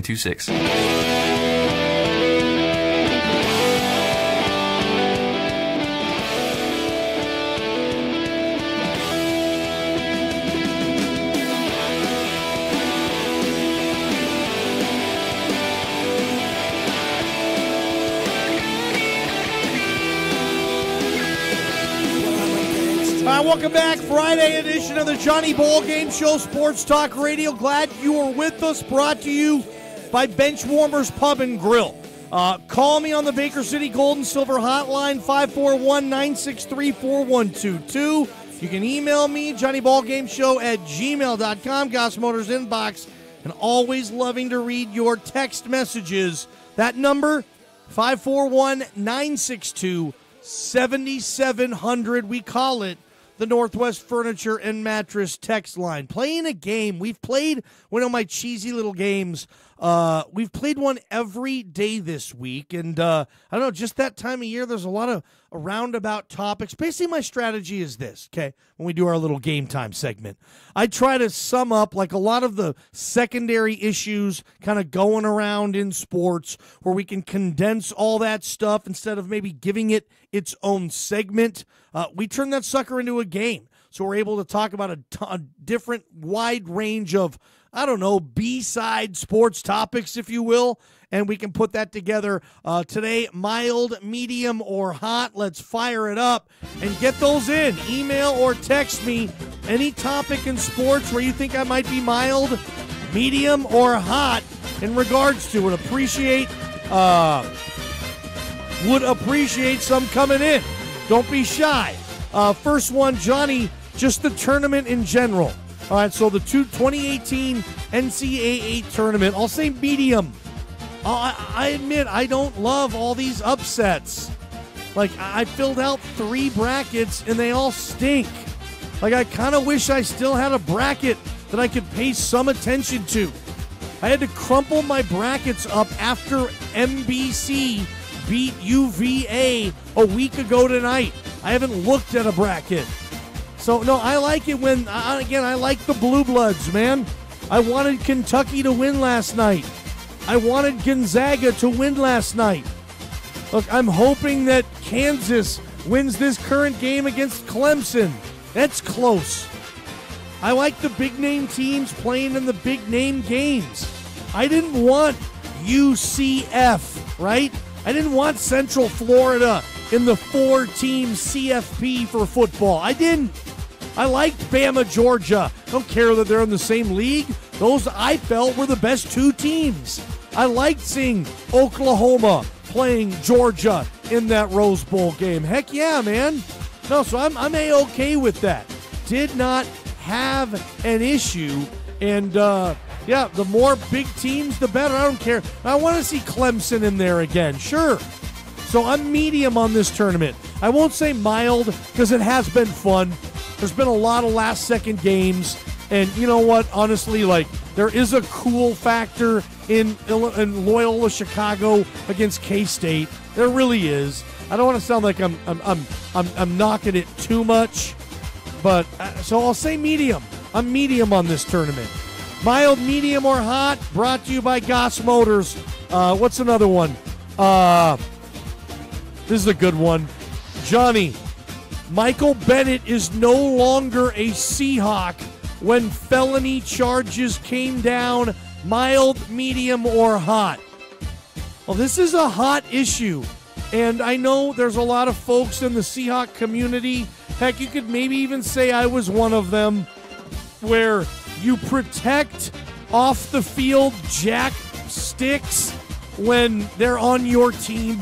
Everybody does it. Don't just blame the Seahawk community on this one. Every fan base does it. when you have a team that's winning, like championship stuff, a lot of times you'll defend the McGillicuddy a little bit because he's your McGillicuddy. Now, it's one thing to be Richard Sherman and to be loud and obnoxious and get into people's face, but I've never seen Richard Sherman in handcuffs. I've never seen Richard Sherman charged with, disorderly conduct. I've never seen Richard Sherman on a felony charge of basically assaulting a paraplegic person. I've never seen that with Richard Sherman. Say what you want. You can hate him. You can say Sherman's a punk. But have you ever seen him in handcuffs? No, you haven't. Michael Bennett, this is a big deal there. I'll be hot on this, and honestly, if he was still a Seahawk, I'd like to think, look, if this is true, if this comes out and he is found guilty, then he probably doesn't get to play with the Hawks anymore. I'd like to think I would say that. Maybe I would, maybe I wouldn't. But I still need more on this. Apparently, when his brother won the Super Bowl last year against the Falcons, and they won in overtime, and it was a big circus McGurkus on the field, Michael Bennett was at the game. And he was trying to get on the field to go hug his brother. And the security at NRG Stadium in Houston said, "You can't jump on the field like this. I don't care that you have a pass. You need to go around and go through the special gate for family and friends who have passes." And Michael Bennett said, "No, I don't." And he was physical with it, and he pushed his way, and apparently one of the security members was, I believe, a 66-year-old woman who's a paraplegic in a wheelchair, and he pushed her aside or something, said she had a sprained shoulder after the incident, and if Michael Bennett's found guilty on this, it's a felony. It's a year in prison. I don't think he'll get that. They'll fine the hell out of him and do all that, and maybe Roger Goodell suspends him. I don't know. But yeah, interesting deal there with Michael Bennett. And following Michael Bennett, if it's not this, it's usually something else. And I don't know. Tough deal. Hopefully that wasn't the way it went down. But I don't know. The Vegas thing after the Mayweather fight, a lot of stuff there with Michael Bennett. Next, let's move on. Johnny, ESPN these days. Where are you with the worldwide leader? I'm mild. I don't think ESPN's as cool as it was 20 years ago. I don't think the talent is as good as it was 10 years ago when Scott Van Pelt was coming up. Stuart Scott was coming up, right? Chris Berman was in his prime. No, I don't. I'm sorry. I watch ESPN a lot right now, and I relate it to like Circus McGurkus stuff. And I've been close with a lot of that stuff. I used to work for an ESPN affiliate. You know, I've seen the changes. Their radio lineup. No more Mike and Mike. Now it's Golick and Wingo. That's not as good. Ryan Russillo isn't on the air anymore. That's a joke. The Will Kane Show, I don't know what the ratings are. I wouldn't know. I don't watch it. Not my cup of tea. Just the radio lineup over the years. 2-3 years ago, they had Scott Van Pelt with a daily radio show with Russillo. I mean, that was great radio, dude. I listen to that show every day. It's not there. Dan Patrick used to be with ESPN. He was great. Keith Olbermann on SportsCenter. The whole Dan Patrick, Keith Olbermann SportsCenter with their sarcasm and what. No, a lot of now ESPN, it's a lot of pretty faces, and that's great. Good for them. I'm not saying they're not talented. They're probably more talent in their pinky than I have in my body. Probably are. But, no, I don't think ESPN is near as cool as it used to be. No way. Colin Cowherd left his radio show.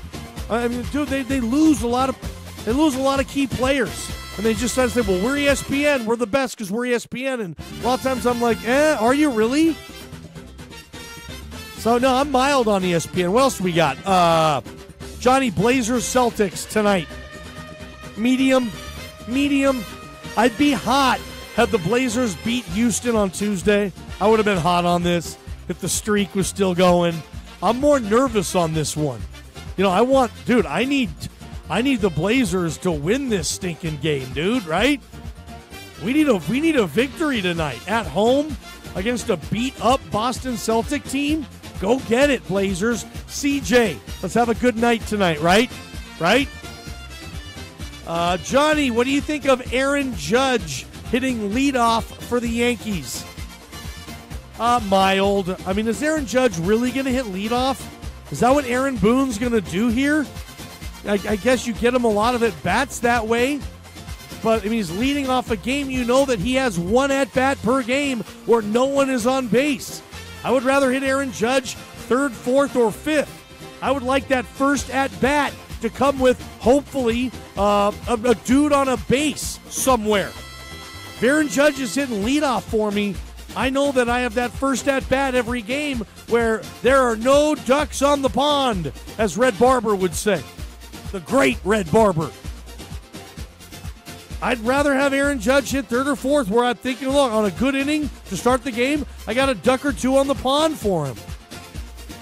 So I'm mild. I think it's a bad move. Again, I'm not a big baseball expert, strategist, whatever, but just, hey, the guy hit 50-plus bombs last year as a rookie.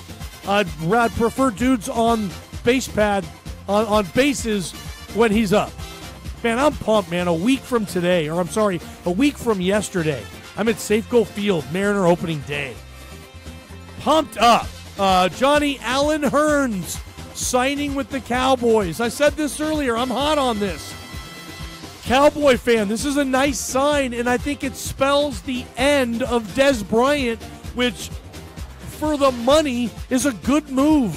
Don't pay Dez that. Stop, Cowboy fan. Let him go. Just move on from the Dez Bryant deal, Dallas. I mean, I get, okay, you're keeping Jason Witten another year. Fine, whatever.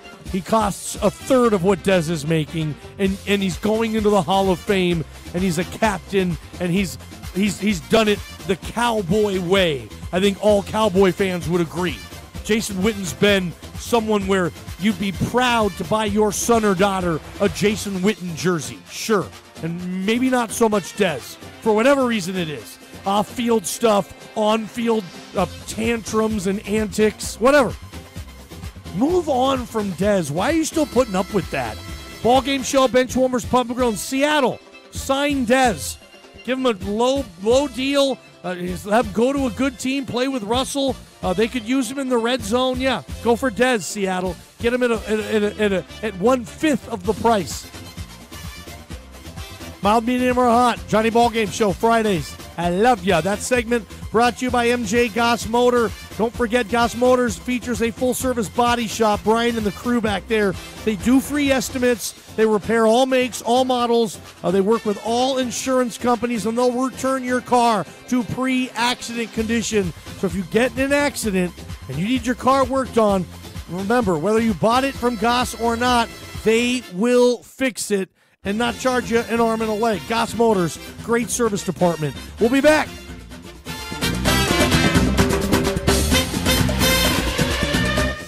It's time now for your LeGrand Ride weather forecast. In LeGrand tonight, a low of 31 degrees with rain and wind continuing, mixing with snow showers overnight. For tomorrow, a high of 45 degrees with partly cloudy skies. In Baker City tonight, mostly cloudy with a chance of rain and snow showers, low near 31 degrees. And for tomorrow, partly sunny conditions with a few snow showers early and a high near 44. This weather forecast is brought to you by Grand Rod Hospital. Medical research shows that people who develop a long-term relationship with a primary care provider experience better health and lower healthcare costs. Make your health a priority. Call the RMC, your primary care medical home, at 541-663-3138. Attention business owners. The deadline is fast approaching to advertise in the 2018 edition of the Blue Book Yellow Pages. Don't be the only business left out. In print, online at statewideyp.com, and now on your mobile phone. The best way to reach potential customers ready to buy. Call today to place your ad, 888-442-8838, or visit online at statewideyp.com. The Blue Book Yellow Pages, simply the best. Did you know that proper service and maintenance of your air conditioning unit can keep your system running more efficient and keep your utility bills down? Hi, this is William with Valley Metal and Heating in Baker City. At Valley Metal, we value customer service, which is why we will send one of our certified professional technicians out to inspect and service your unit. We will offer affordable rates and unmatched professional service. We also offer free estimates on new systems. Valley Metal and Heating, 541-523-3402. Bryant, whatever it takes. When selling your real estate, listing is the first and most important step. Think twice and list once. List your property with Ranch and Home Realty. They'll put 6 decades of experience and success in Eastern Oregon right to work for you. Ranch and Home Realty understands the unique nature of our market. They know what works and what doesn't. For homes, commercial, land, ranches, and farms, if it's property, they get it done. List once and don't think twice about choosing Eastern Oregon's trusted Ranch and Home Realty. 963-5450. Hey y'all, Blue Mountain Barbers on Adams Avenue in LeGrand is the best barber shop in town. I know my name's Texas and I'm a barber there. We offer every type of service: haircuts, beard trims, facial shaves, head shaves for the bald fellas, everything. We're all huge sports fans, so you know the game's always going to be on one of our TVs. Our crew is great at conversating and the lines are the fastest that I've ever seen. You're in and you're out. We're going to take care of you, that's for sure. Come get your hair cut. Blue Mountain Barbers on Adams Avenue. Hi, this is Rudy Maxa. Join me along with Robert and Mary Carey each Saturday on this station as we talk to the travel newsmakers, share insights and tips, and experience the world together on America's #1 travel radio show. Super Talk Radio is your home for Rudy Maxa's World with the Careys, Saturday afternoons, brought to you by Baker Garage on Washington in historic downtown Baker City and online at bakercitygmsales.com.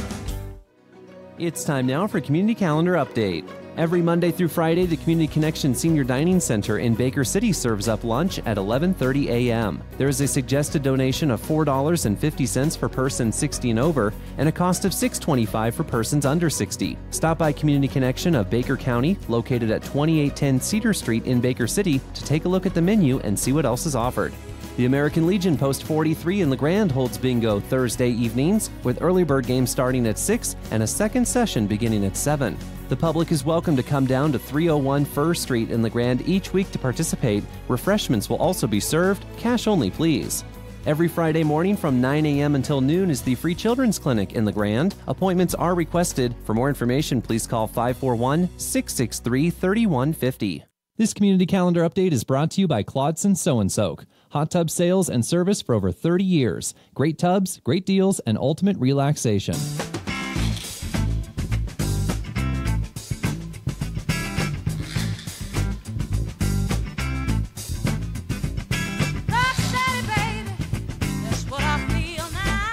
Ballgame show, bench warmers, pub and grill. I guess today is National Puppy Day. Makes me kind of sad, man. I wish I had a puppy, dude. I wish I had a dog. I've always been a dog kind of guy. I just haven't had time in my life the last couple of years to get a dog. That's a big responsibility, and I'm not ready for it yet, I guess. And I had a roommate in Boise for about 4 years, okay? He had a dog, Roscoe. Great dog. I wish I could remember the stinking breed name or whatever. Some type of terrier. It was like what the type of dog. What's the story? Wishbone. That dog. It was one of those dogs, and I felt like I had a dog because my roommate had a dog. I had a cat, Mookie. So Mookie and Roscoe became friends and stuff. He had the dog. I had the cat. My roommate, and I felt like I had a dog for 5 years. And I don't know if he's listening right now. I'm joking when I say this, but I'm going to say it anyway. My old roommate, Andy, it was tougher for me to say goodbye to Roscoe than it was to say goodbye to Andy. Son of a gun, I miss that dog. Just love you, Andy. But yeah, so I haven't had it. I mean, I want a dog, and I'm seeing all these pictures of all these puppies on social media because it's National Puppy Day, man. I'll tell you, if you have the opportunity to be a dog owner, and I love the animals, love pets. I have such a soft spot in my heart for animals and stuff. Always have. Honestly, I feel very sorry. I'll just say this. I feel always real sorry when friends of mine lose a pet. Like it gets me. I've cried over it before when a friend of mine's dog died.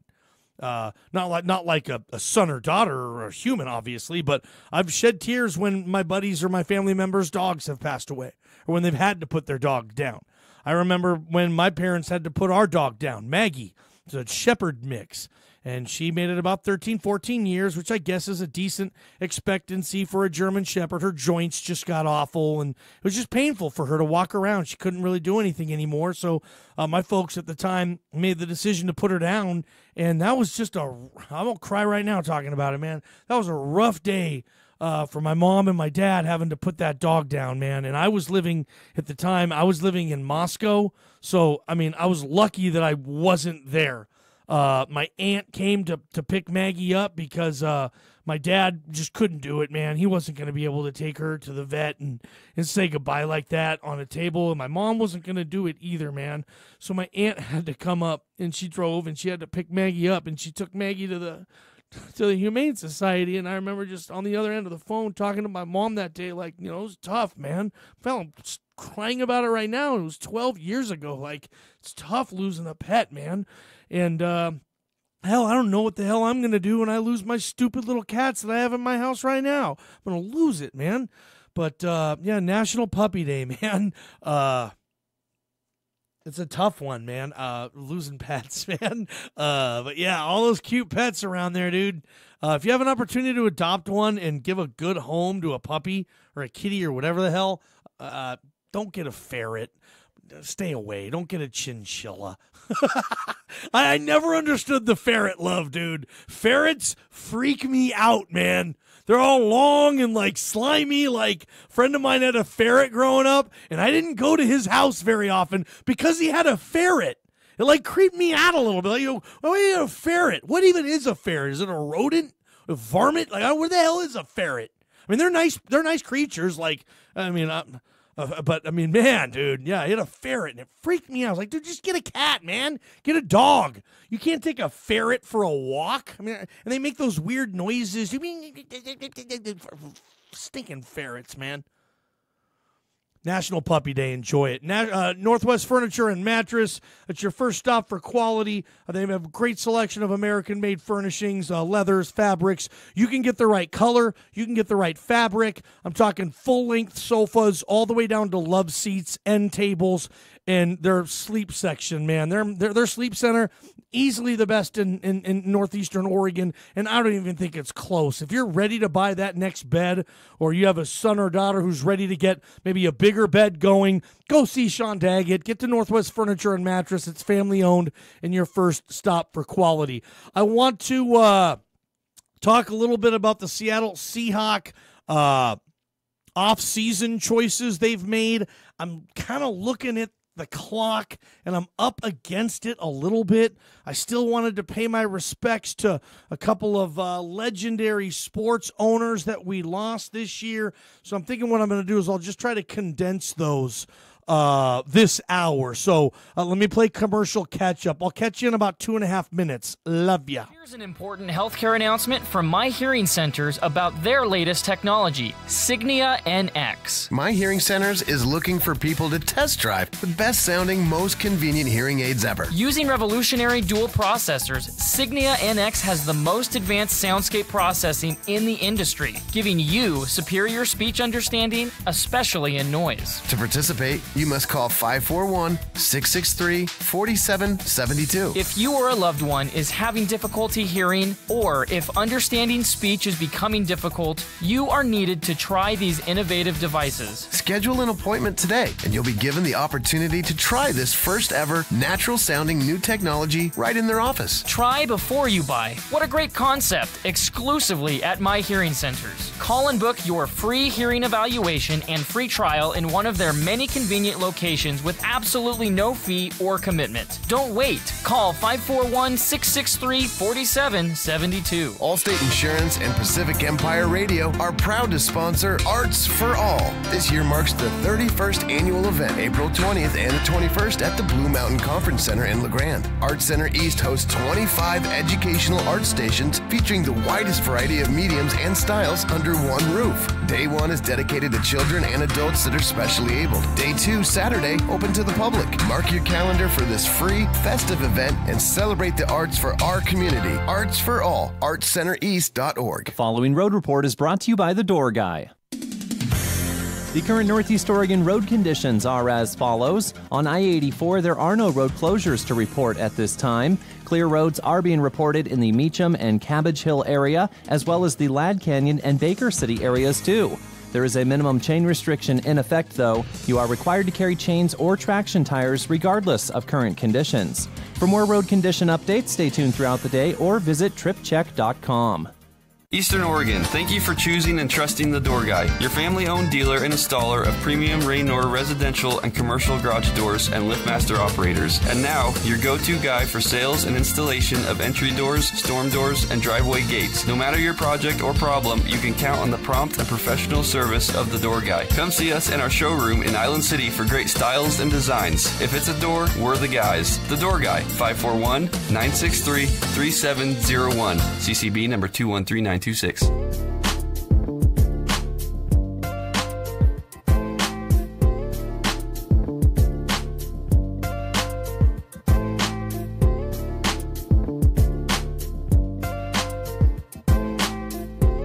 Johnny Ballgame Show, Bench Warmers Pub and Grill, Knee-High Enterprises, big enough for the big jobs, small enough to care. New doors, new windows for your home, for your business. Awnings, sunshades, you name it, they sell it and install it. That's the cool thing about Knee-High. Yes, you buy new doors for your home or your business. They're going to come set it up and hook it up and get it going A-OK. So Knee-High Enterprises, remember them when you're in that market. The Seahawks, I think they've made a bunch of B- to maybe B moves. And I don't know what it means. I'll tell you this: I don't think that they're rebuilding the way I thought that they would be. I think they're still going after it. The only question is do they have the power to do that? And I would question that. I'd say right now this Seattle team is between 6-10 to 9-7, and that's glass half empty guy, which I am when it comes to them. I'll say between 6 and 9 wins right now. Looking at that roster, sorry, dude. I don't think that's a double-digit win team. I don't. Things are really going to have to bounce their way to go in that direction. Now, maybe they will. Maybe they hit on a couple of draft picks. I'm not saying they can't. Maybe they still have 1 or 2 key free agent signs left that can get them to the 9 to 11 win category, which is where they were last year. And that team last year wasn't even that talented in compared to previous teams. I mean, anybody who paid attention to the Seahawks knew that last year. They were a couple of stupid, easy-to-make field goals misses away from being an 11 or 12-win team. Easy peasy. They just were. And Richard Sherman was gone for half the year. Earl Thomas missed time. Bobby Wagner limped around a little bit. Cam Chancellor barely played the season. Michael Bennett, they were hurt last year. The line stunk. They couldn't find a running back.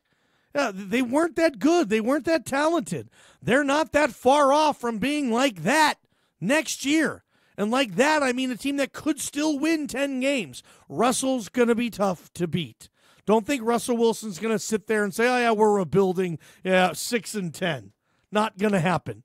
Ball Game Show, Benchwarmers Pub and Grill. Baker City Gold and Silver Hotline, 541-963-4122. Caller, welcome to the program on a Friday. What do you know? What do you say?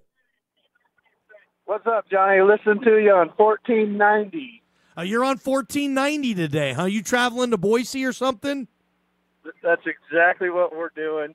And just wanted to call and say, I'm looking at who the Packers have to play, and I think they're there 7-9, 8-8 if we're lucky. Hopefully we pull a couple out and get 10, but I don't know.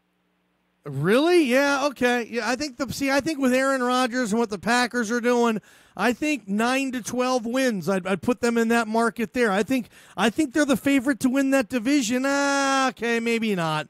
Maybe I got to tip. Yeah, maybe I got to tip my cap to what Minnesota's doing and say they're the favorite. Sure.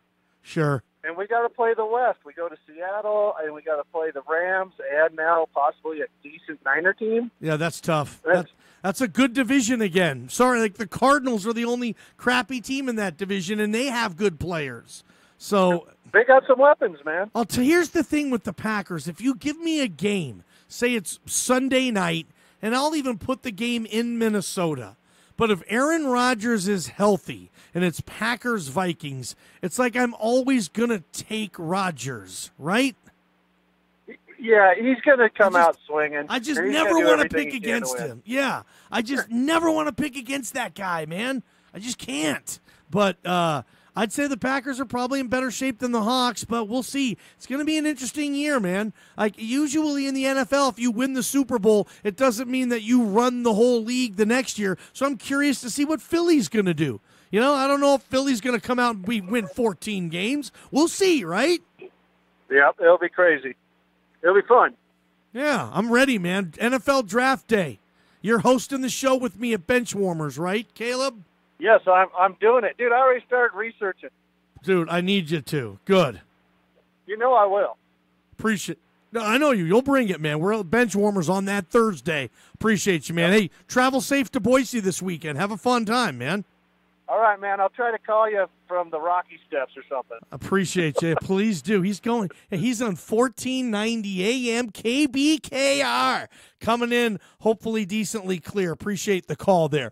Wanted to say rest in peace on behalf of Daniel's Knott Funeral, Cremation, and Life Celebration Center. Two longtime NFL owners that we lost this week. Wayne Huizenga bought the Dolphins in the early 90s, kind of when Dan Marino was in his prime doing his thing. Wayne Huizenga built South Florida sports. He flat out did. He bought the Florida Panthers, the hockey team down there. He bought the Florida Marlins, now the Miami Marlins, the baseball team. And he bought the Dolphins from Joe Robbie in 93, 94 and built South Florida hoops. Sports. There was a time he was trying to buy the Miami Heat as well. So rest in peace today. Wayne Huizenga, former Dolphins owner. And also, I haven't said this yet, but Tom Benson, owner of two professional teams as well, the New Orleans Saints and the New Orleans Pelicans. And let me just tell you this. Had Tom Benson chose to move the Saints after Katrina, nobody would have ripped him for it. Outside of New Orleans, people would have understood. And Tom Benson said, hell no. We're keeping this team in this town. We're going to fight, and we're going to build it back up. And that's what he did. And 4 years later, he won a Super Bowl. Rest in peace, Tom Benson and Wade Huizenga. Ballgame Show, Benchies will be back. Serving Eastern Oregon for over 75 years. This is KLBM LeGrand and KBKR Baker City. Rally Super for Talk Change, Radio, Data the Super talk PAC of Connection. Eastern Oregon. I'm Barbara Cusack. The evening before the March for Our Lives in Washington, some of the survivors of the Parkland shooting massacre are attending a vigil at Washington National Cathedral. Tomorrow, about 500,000 people are coming together for a rally to help bring about change and curb gun violence. President Trump signed a $1.3 trillion spending measure averting a government shutdown. But he said he did not like that the package does not include protections for dreamer immigrants or provide enough money for his border wall. A political action committee founded by incoming National Security Advisor John Bolton apparently was one of the earliest customers of Cambridge Analytica. CNN's Drew Griffin reports that the political activist paid the firm more than $450,000 for the data. Cambridge Analytica's work for the John Bolton Super PAC was the very beginning of using improperly obtained Facebook data from tens of millions of Americans, according to whistleblower Chris Wiley. They were one of the first clients of Cambridge Analytica to buy in to the psychographic messaging that was developed using the 50 million Facebook profiles that were misappropriated. A spokesman for John Bolton's Super PAC denies knowing of any alleged impropriety by Cambridge Analytica. Prosecutors in Houston have issued an arrest warrant for Pro Bowl defensive end Michael Bennett. Police Chief Art Acevedo says that Bennett is accused of assaulting a paraplegic woman as he tried to get onto the field to celebrate with his brother at last year's Super Bowl. You know, I think it's pretty pathetic that you would put your hands on a 66-year-old paraplegic and just act like they don't exist. Some 80,000 soccer fans observed a minute of silence at France's National Stadium outside Paris, honoring 3 people who were killed by a gunman in southern France. I'm Barbara Cusack. Follow the world's best golfers at the 82nd Masters Tournament, April 2nd through the 8th on the tournament's official website, masters.com. Log on all week long to experience a tradition unlike any other, and follow the Masters on Twitter, Facebook, and Instagram. Masters.com offers live full-screen HD video coverage, including the Par 3 contest, plus real-time scoring, up-to-the-minute tournament news, and more.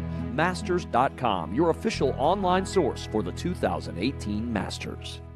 I make my Texas superfood from 55 raw, vine-ripened fruits and vegetables. You can see all 55 on TexasSuperfood.com. All of the nutrients that we need on a daily basis. I lost 60 pounds. I mean, that's huge. Since I've been on superfood, I haven't been sick. I'm Dennis Black. Join us on TexasSuperfood.com. TexasSuperfood.com. Or call 877-55-TEXAS. That's 877-55-TEXAS. 877-55-TEXAS. It's time now for your LeGrand Ride weather forecast. In LeGrand tonight, a low of 31 degrees with rain and wind continuing, mixing with snow showers overnight. For tomorrow, a high of 45 degrees with partly cloudy skies. In Baker City tonight, mostly cloudy with a chance of rain and snow showers, low near 31 degrees. And for tomorrow, partly sunny conditions with a few snow showers early and a high near 44. This weather forecast is brought to you by LeGrand Ride, regional leaders in outdoor recreation and weather. For extensive, accurate information about trails, snow, and everything weather-related, visit legrandride.com. Hello, you've reached Toyota. This is Jan. How can I help? Oh, Jan, I am so ready for spring. I can't wait to get out of the house and go somewhere. Sounds like you could use a new Toyota. And now through April 2nd, we have low APR financing on select models. That's why I called. Oh, I just love the sounds of spring. The rivers and streams coming alive. The young hatchlings in their nests singing their very first tune. Oh, here, I've got one. You've got me on that one. What's that? That's me awakening after a long winter's nap, cruising the open road in my new Toyota. Wow, you're good. Thanks. Bless you. Yeah, that's another sound of spring. My allergies. Toyota, let's go places. Not all customers will qualify. See your participating dealer for details. Put some spring in your step and take advantage of special offers at your local Toyota dealer or shop online at buyatoyota.com. Toyota, let's go places.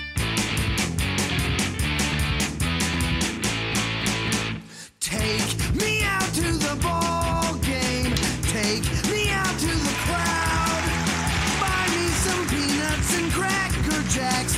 I don't care. I ever get back, so let's root for the home team.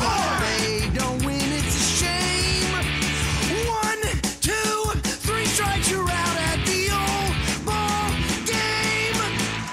The Johnny Ballgame Show. All right, one of our favorite times. It's 5 o'clock on a Friday Pacific time. Not a lot better than a 5 o'clock on a Friday, especially for my 9 to 5ers. You guys are off work, headed to bench warmers. You're going to watch some basketball, college tournament, Sweet 16 stuff. You got the Blazers hosting the Celtics. We're airing the game. 7 o'clock, our coverage begins. And you got the weekend in front of you. Major League Baseball begins next week, right? It's almost, is it officially spring? I never know the first day of the season. I just kind of look outside. Is it summer yet? Yeah, okay, it's summer. For me, summer starts, at least living in this region, summer for me starts Memorial Weekend. It's usually beautiful outside. By the time you get to June, you're in summer. So for me, what is the first day of summer? June 20th or whatever the hell it is. No, for me, summer begins Memorial Weekend, late May. Spring kind of begins for me Masters Week, Final Four time. That's when I can officially say, okay, you're not going to get us with any more snow, Mother Nature, here in rigid northeastern Oregon sometimes. Springtime, and so we're right around there, kind of a changing of the season. The NFL draft, Josh Allen said this today when I watched his pro day. Yeah, I watch pro days. I don't know if there's anything nerdier, I really don't, than watching somebody work out, but I do. I appreciated ESPN's coverage. They basically had their show NFL Live today from Laramie, Wyoming for Josh Allen Pro Day. And I was glued, dude. I loved it. And he's impressive, man. He is really impressive throwing the football, running and throwing the football. And Josh Allen is really impressive talking with the press and talking with the Todd McShays or the Mike Mayocks. He's an impressive lad. He really is. And if my team drafted him, I think I'm now singing a different tune on Josh Allen. That's where I want to go today for our Valley Concrete Pumping top story.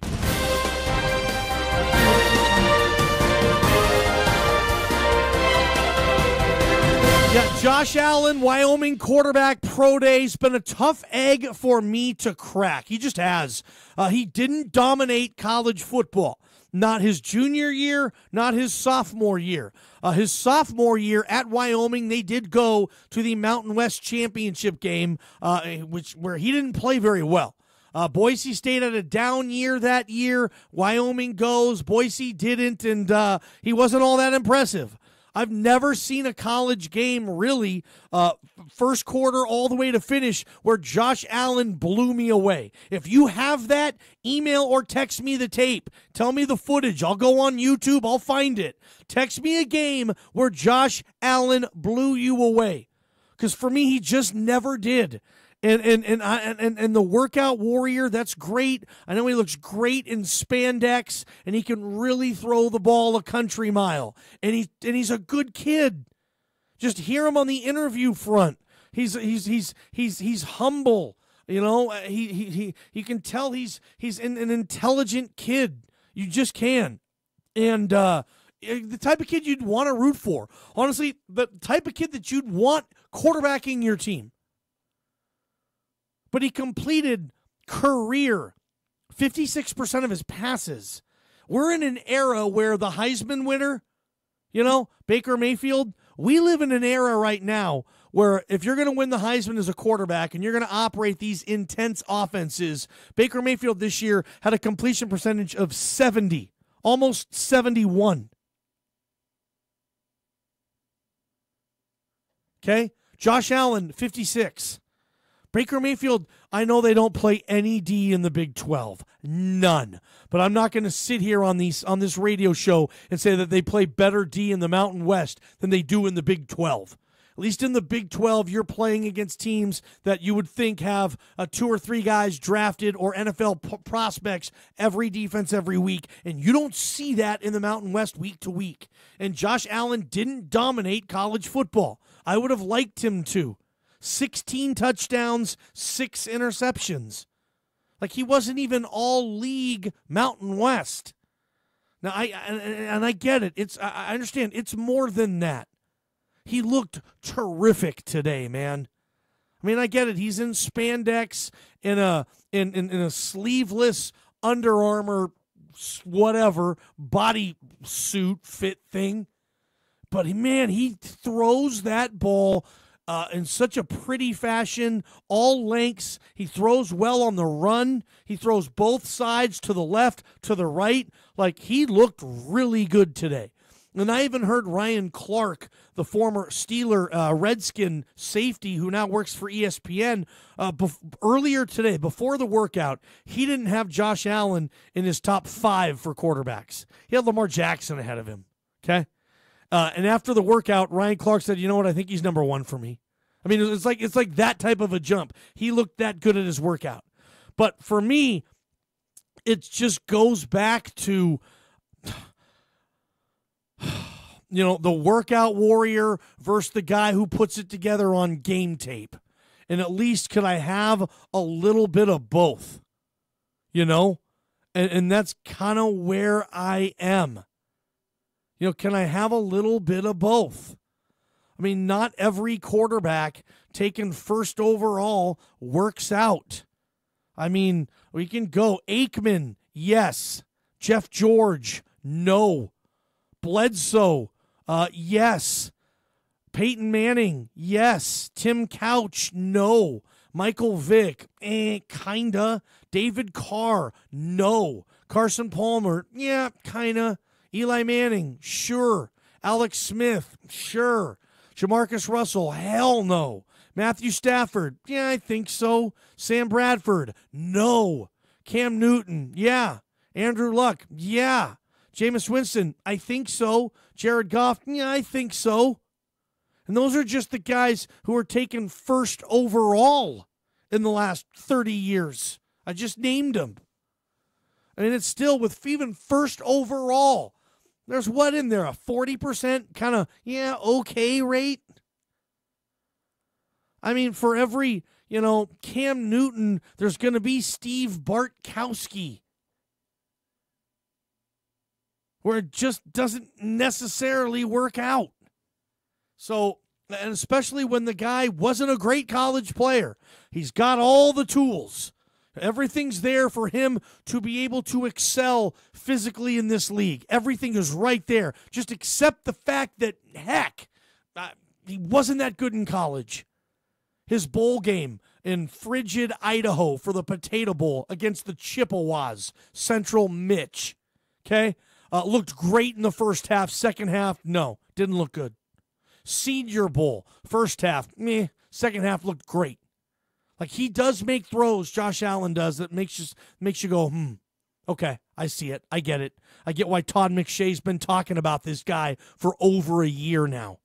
He's McShay's guy. Kuiper, or is it Kuiper? I'm trying to think does Kuiper have Allen number one? Maybe that's it. I think McShay was he have Darnold number one? For me, Sam Darnold he looks the part for me. I think that's where Cleveland's going to go, but I guarantee you the Browns loved what they saw today from Josh Allen. I promise you that. And really makes them think, like, gosh, are we passing on Ben Roethlisberger here? It was interesting, though. I heard this about Big Ben, and I don't remember this game. Now, Big Ben played for Miami of Ohio in the MAC. Somewhat similar to what Josh Allen was doing in Wyoming, okay? But when Ben Roethlisberger was a senior, okay? And I don't know if you remember this game, okay? You probably don't because it's Ben Roethlisberger. Not many people, followed him all that closely when he was in college. I mean, he was, a 3-year starter, I think Big Ben was at Miami of Ohio, but there was one game that Big Ben played, and a lot of people said that was a game that they looked at the tape with, okay? And this was Big Ben's, I think sophomore year. Did Big Ben come out a year early? I think he did. He played 3 years, okay? But there was a game when Roethlisberger was a sophomore where he had to go to Baton Rouge, okay? He had to play LSU in 2002. Now, that was, I think, 1 year before Nick Saban won the title. This is an LSU Nick Saban team, okay? Back in 2002. And Big Ben went into Baton Rouge, Death Valley, on a Saturday night and completed 65% of his passes. In the game, LSU 34, Miami of Ohio 22. He hung with LSU with a Miami of Ohio team. And a lot of people in the community, the scouting community, said that they would go back and they would put the LSU tape on. You want to see if Big Ben can translate? Okay, well, go watch the LSU Miami of Ohio game early on in the season in 2002. And Ben Roethlisberger, that Miami of Ohio quarterback, was the best player on the field, including all the All-Americans that LSU had. Big Ben looked the best. And I didn't see that with Josh Allen. And I saw him go into Iowa City and play the Iowa Hawkeyes, who were, pretty good this year. They smoked him. He couldn't get a pass off. It was embarrassing. He had no business being in that game. And his teammates have taken a bad rap for this, and maybe they weren't that talented. I get it. It's Wyoming. But a lot of times, I'm not saying that Big Ben had All-Americans with him at Miami of Ohio. He didn't. A lot of times, the quarterback, that can be the neutralizer. If you have a quarterback, he can erase a lot of other problems. And Miami of Ohio, with Big Ben as a sophomore, went into Baton Rouge and made it a game. I guarantee you that LSU did not cover the point spread that night. Wonder what the hell the line was. Ballgame Show, Benchwarmers Pub and Grill. But anyway, no, I'm actually, how wrong am I on that game? Very wrong. It was a bigger blowout than I thought. But Big Ben played well. He was 22 of 34, 65 completion percentage. Yeah, they lost by about 25. Okay. I still don't think LSU probably covered the spread, though. LSU with Saban versus Miami, Ohio, probably a pretty bad deal. But you can look at some of those other games. Big Ben beat Northwestern, which was a Big Ten team. I guess you could call it that. He lit up other Power 5 teams. He lit up the Iowa Hawkeyes his sophomore year, throwing for 3 teeters, 65%, 343 yards. A lot of times, yeah, you can look stuff like that up. And I just didn't see that with Josh Allen. But I'm not saying I don't love him. Like, he really impressed me in his workout today. Take it for whatever. Those guys evaluate the position for a living, and the people that I trust and that I saw today loved that workout, as they should have. People love workouts. They should. I mean, you got to really have a poor workout like Teddy Bridgewater for people to be like, oh, man, his workout stunk, dude. Remember, like those. Like, you really got to do that to have a bad workout where they say. People like Johnny Manziel's workout. George H.W. Bush and his lovely wife, Barbara, if you remember, attended Johnny Manziel's workout live. Remember that? Sitting there in the golf cart? Like, what's H.W. doing here? Oh, he's here to watch Johnny Manziel's workout. Nerds! The hell?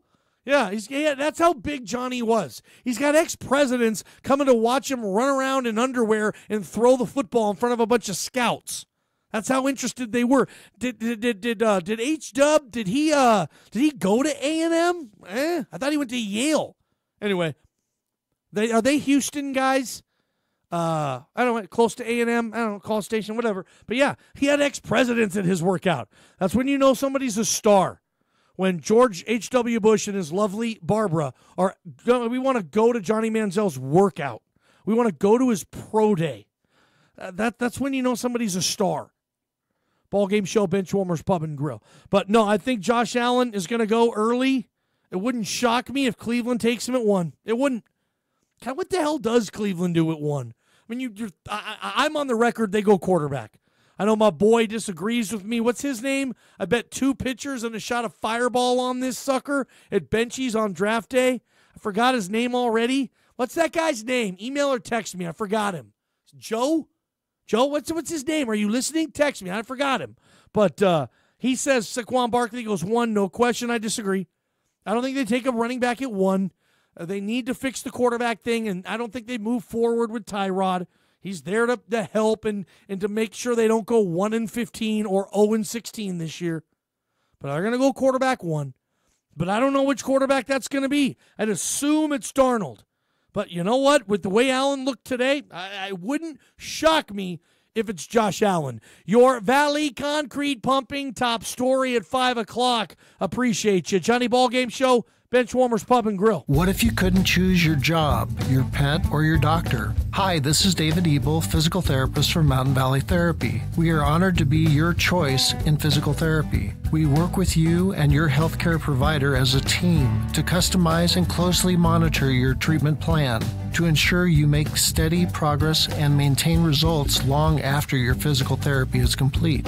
Let us be your physical therapist. Call us for your free consultation, 962-0830. I'm JD Stanley with Dream Builders Contracting. We have values at Dream Builders. I'm an American, and I believe our country has a bright future. I believe in family, our community, and that our children are the future. I believe in our founding fathers and the Constitution. At Dream Builders, we treat every project with the utmost respect. Trust me when I say, if you hire us, we'll do our absolute best to make sure the job is done perfectly. That I can guarantee. Go America, go Ducks. CCB 180209. Word on the street is that the Oregon Trail Trader pays cash for guns. This is Carl Baum from the Oregon Trail Trader, and we have so much more than the largest selection of new and used rifles, pistols, and shotguns in Northeast Oregon. Piles of Leopold and Vortex optics, hundreds of Benchmade and case knives, shelves of fly tying and fishing gear, bullets, powder, brass, and all the reloading equipment to make it work. We're more than just guns. We are the rifleman's stop for a traditional experience. Come to the Oregon Trail Trader for all your shooting sports needs. Josh's legendary fishing story started with a morning like any other. He reached the dock and jumped from his truck. He was headed to a remote cove on the far shore. He'd mapped it all out and forgot to put on his truck's parking brake. But the sunken truck was covered, thanks to Farmers Insurance. Not so amphibious vehicle. July 11th, 2015. Talk to a farmer's agent. We know a thing or two because we've seen a thing or two. We are farmers. Bum, bum, bum, bum, bum, bum. Our local farmer's agent is Terry Hughes, 1430 Washington in LeGrand. Looking for a place for a family member or other loved one? At Settlers Park Assisted Living and Memory Care, you'll find the comforts of home and 24-hour support to offer you peace of mind. Settlers Park specializes in dementia and Alzheimer's care. Call today and speak with Seth Hobson at 541-523-0200 for more information and to schedule a personal tour. Again, 541-523-0200. Settlers Park at 2895 17th Street in Baker City. The current Northeast Oregon road conditions are as follows. On I-84, there are no road closures to report at this time. Clear roads are being reported in the Meacham and Cabbage Hill area, as well as the Ladd Canyon and Baker City areas too. There is a minimum chain restriction in effect, though. You are required to carry chains or traction tires regardless of current conditions. For more road condition updates, stay tuned throughout the day or visit tripcheck.com. This is Bud from Bud Jackson's Sportsman's Bar and Grill, and I have an important message. One of the biggest traffic offenses in Oregon is drinking and driving. Not only are you putting your life at risk, but you are endangering others as well. If you are going to drink alcohol, please be responsible. Take the time to plan ahead. Ask a friend, call a cab, or speak with a member of the establishment you are in to arrange a ride home. Keep yourself and others safe by not drinking and driving. Not only is it a good idea, it's the law.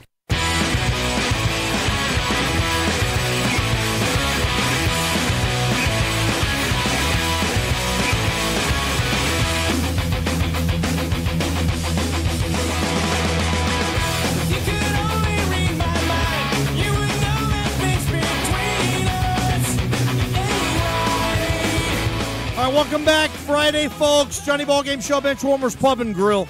Goss Motors inbox, my boy Jacob says, Johnny, you need a pet skunk. They're great pets. Hell no.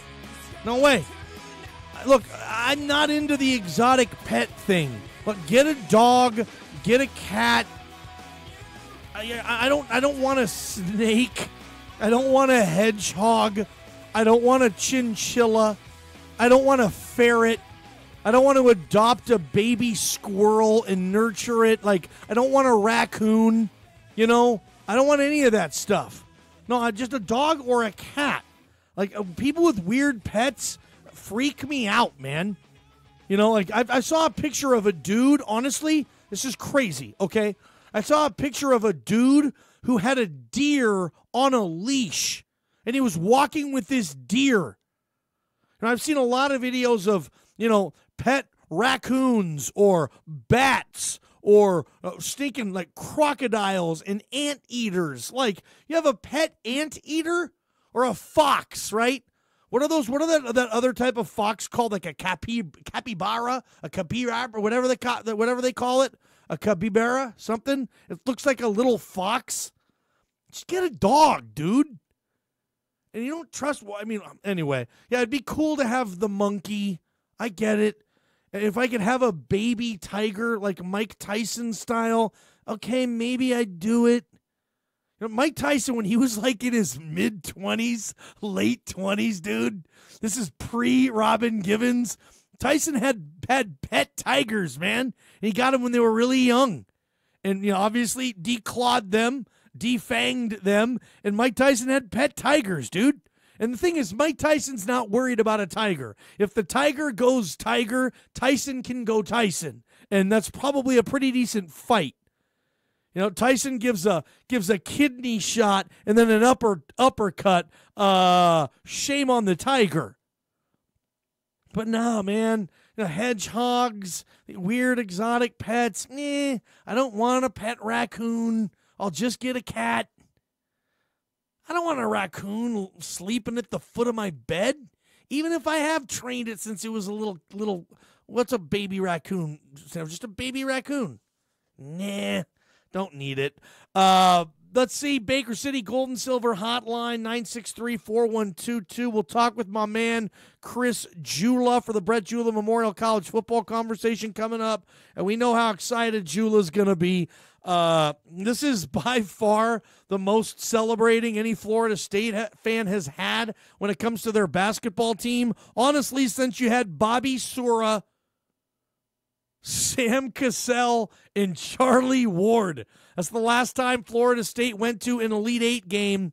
I think they lost to Duke, and in that Elite Eight game, you had Sura, Ward, and Cassell all in the starting lineup. That's a good team, dude. There's 3 NBA guys. Those guys played in the NBA a long time. Charlie Ward wasn't great, but he hung in the league for 10 years. Sam Cassell, I think, is he one of those guys, Sam Cassell, is he one of those guys who made one All-Star game? Is he part of the one All-Star game club? I'm going to look that up. I want to say Milwaukee with George Karl. Sam Cassell squeaked into an All-Star game one year. Yes, Sam Cassell, a one-time All-Star. It was not Milwaukee. It was the year that he was teamed up with Kevin Garnett. And was that Latrell Sprewell when they went to Minnesota and played with Garnett? But yeah, Sam Cassell, one-time All-Star with the Minnesota Timberwolves. Cassell played in the league for 16, 17 years. 15 years, and Bobby Sura. A lot of people, I don't know if you remember Bobby Sura. He kind of looked like Bart Simpson. Bobby Sura did. He played in the NBA for 10 years too, mostly with Cleveland and Golden State on lousy teams. His best year, he averaged about 14 points a game. But it's been that long for Florida State. And the thing about Florida State is you watch them play, they have ballers. And I'm not just talking about this team. It seems like every time I watch Florida State play year in, year out, they're super tall, long, athletic. They fly around and underachieve.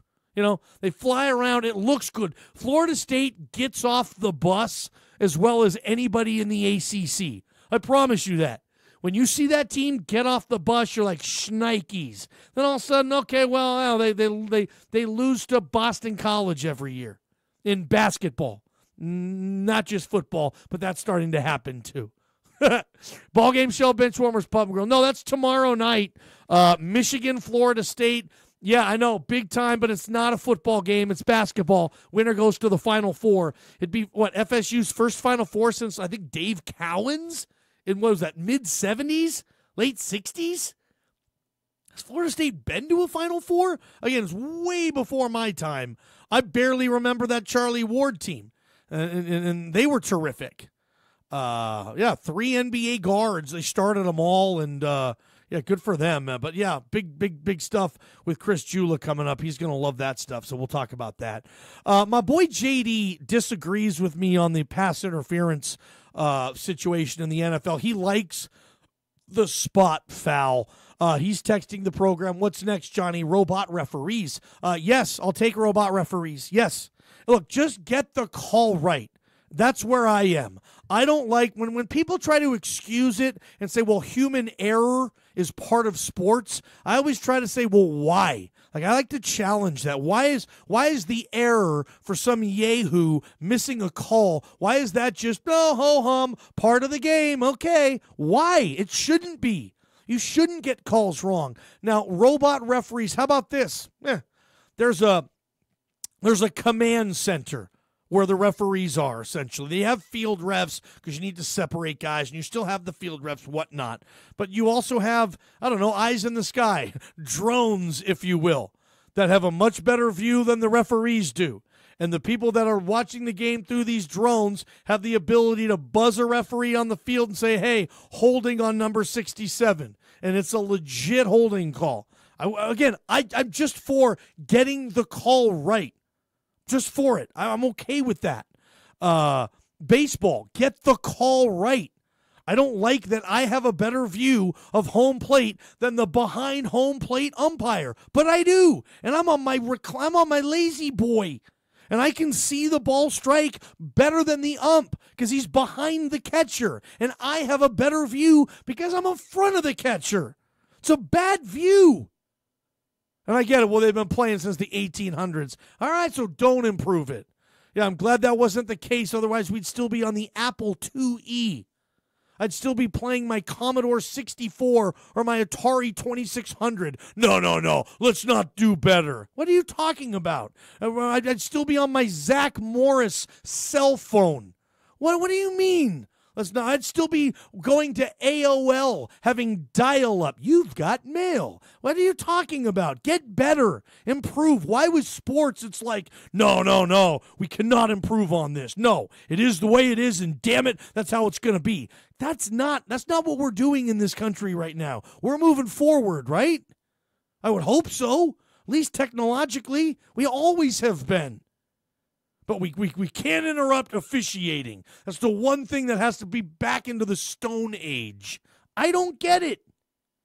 Ballgame show, Benchwarmers Pub and Grill. Chris Jula, Brett Jula Memorial College football conversation. Great friend of the show. One of our favorite segments that's coming up. But first, I want to tell you that Baker City Gold and Silver, I can't even believe they're doing this, but they are. Gary, my man, all gift certificates, if you have them in your possession right now from Baker City Gold and Silver, the price is double. If you have a certificate that you've got over the years, maybe you haven't used it yet, from Baker City Gold and Silver, say it's $50. Now it's worth $100. Okay? Multiply that sucker by 2. You have a $100 gift certificate. Now you have a $200 gift certificate. Nobody does this. I love it. Gary's doing this just through April, okay? So you got to have it in before April at Baker City Gold and Silver, okay? Investment opportunities, invest in gold and silver, something you can physically hold in your possession. Baker City Gold and Silver, 1812 Main Street since 1981. If you can't hold it, you don't own it. Baker City Gold and Silver. Chris Jula up next. It's time now for your LeGrand Ride weather forecast. In LeGrand tonight, a low of 31 degrees with rain and wind continuing, mixing with snow showers overnight. For tomorrow, a high of 45 degrees with partly cloudy skies. In Baker City tonight, mostly cloudy with a chance of rain and snow showers, low near 31 degrees. And for tomorrow, partly sunny conditions with a few snow showers early and a high near 44. This weather forecast is brought to you by Grand Rod Hospital. Medical research shows that people who develop a long-term relationship with a primary care provider experience better health and lower healthcare costs. Make your health a priority. Call the RMC, your primary care medical home, at 541-663-3138. What's black and white and red all over? The Blue Book Yellow Pages, the one with the eagle on the cover. Soar with the eagles and advertise your business in the community's phone book of choice. Customers will easily find you in print, on mobile phones, and online at statewideyp.com. The best way to reach customers ready to buy. Place your ad today. Call 888-442-8838 or visit statewideyp.com. The Blue Book Yellow Pages, simply the best. Valley Concrete and Pumping is your continuing local leader when it comes to all concrete pouring projects. For both contractors and do-it-yourselfers, Valley Concrete has by far the best service and prices. Having concrete poured for your project is a big decision. You got to make sure it's done right. And owner-operator Lee Atkinson knows the business as well as anyone. He's a great community leader as well. So for whatever project you may have, contact Valley Concrete and Plumbing with Lee Atkinson. You'll be 100% satisfied. That's a guarantee. There are many advantages to having a local insurance agent as opposed to a 1-800 number, like being able to talk to an actual person. With 1-800, it's a huge hassle to make any changes or ask questions regarding your policy. I'm Bree Troutman with American Family Insurance, and I can assure you that you'll have our undivided attention when it comes to your policies. Stop by for a free, no-obligation quote, and I bet there's a good chance I can save you money. Located at 109 Depot Street in LeGrand. American Family Insurance. Blue Mountain Auto Parts is your local Napa Auto Parts dealer. On Jefferson in downtown LeGrand, Blue Mountain Auto Parts is Eastern Oregon's leader for car, truck, and SUV accessories. Bed covers, power steps, roll bars, bed liners, in-bed toolboxes, they have it all. Blue Mountain Auto Parts also has a huge selection of power tools, hand tools, and everything in between. Monty and his staff are waiting to help you at Blue Mountain Auto Parts, your local Napa Auto Parts dealer.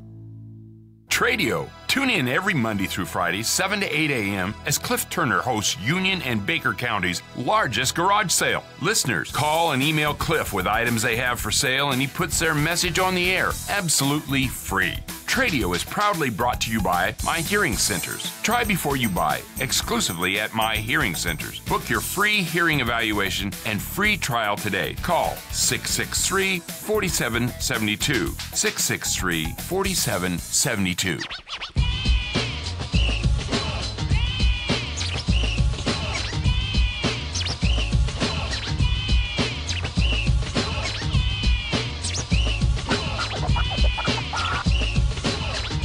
Johnny Ballgame Show, Benchwarmers Pub and Grill. It's about 5:37 Pacific time, getting you all set for your weekend as we do every week.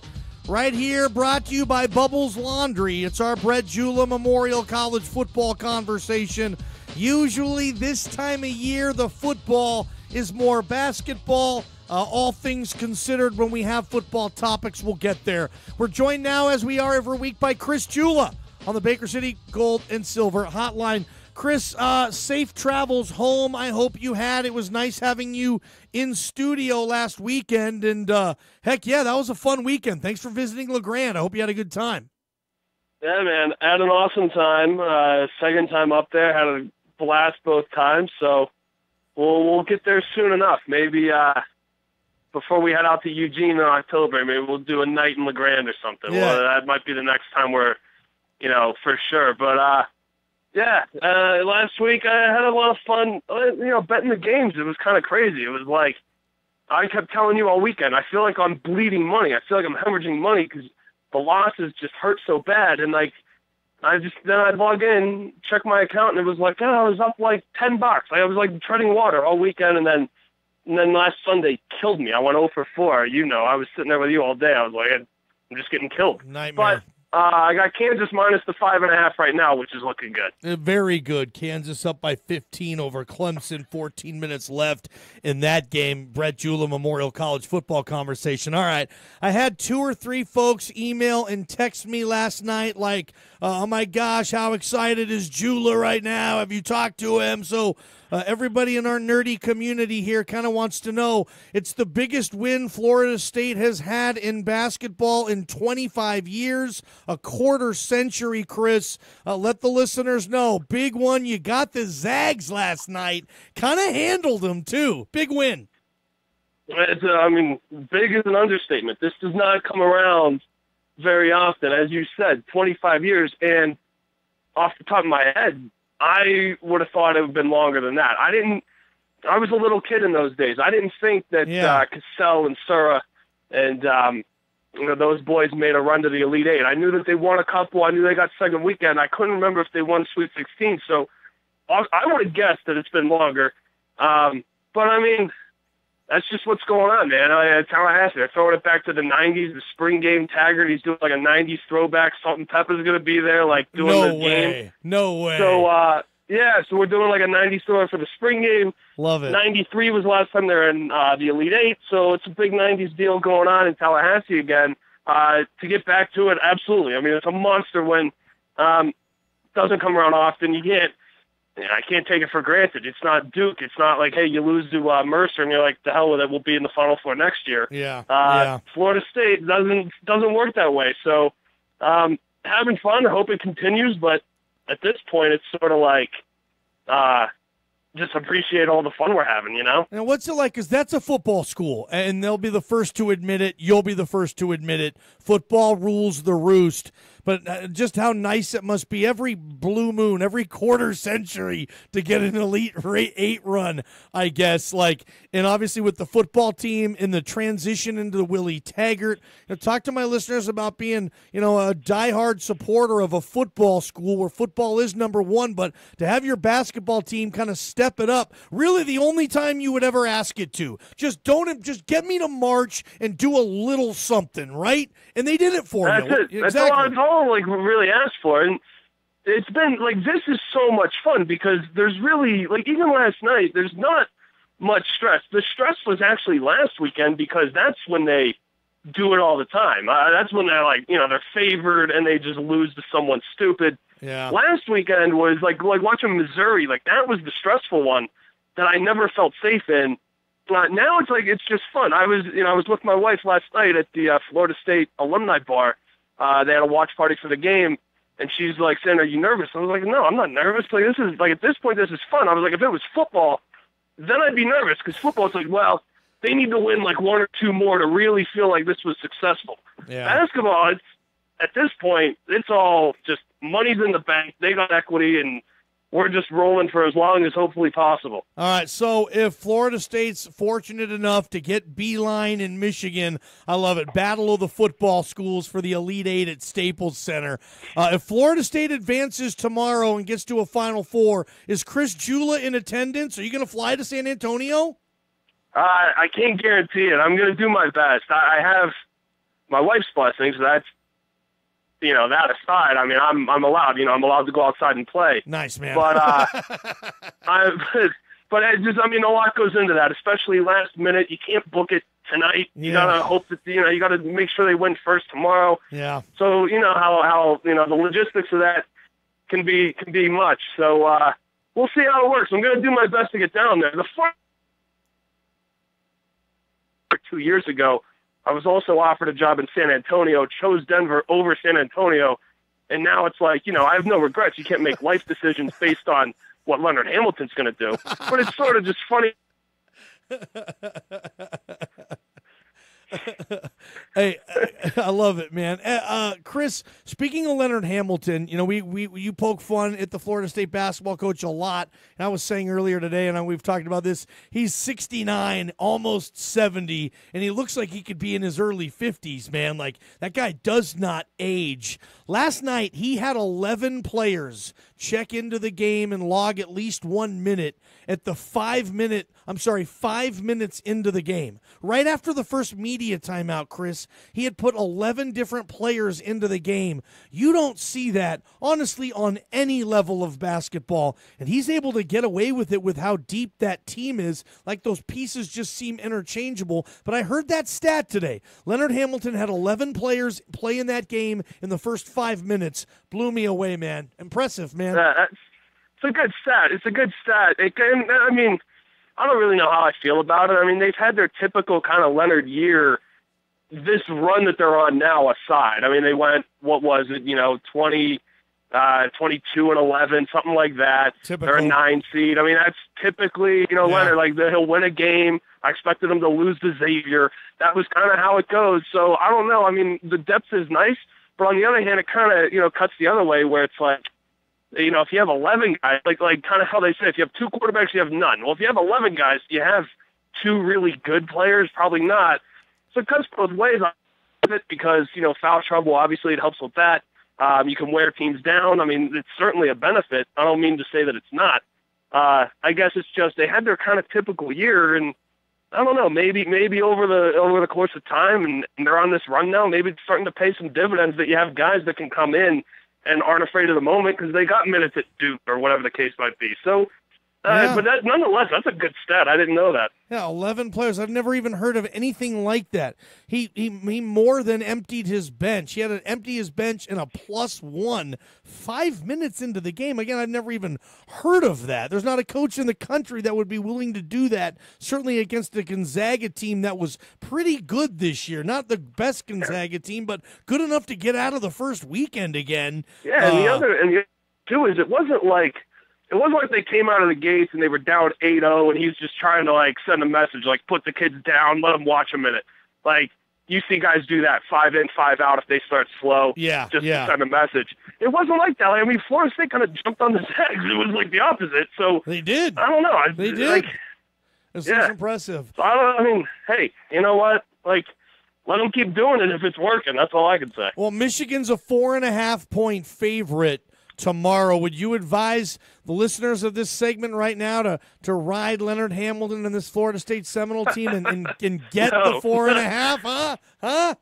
No, I mean, look, I'm hoping like hell it happens, but I can't in good conscience tell them to load up, bet in those 4.5.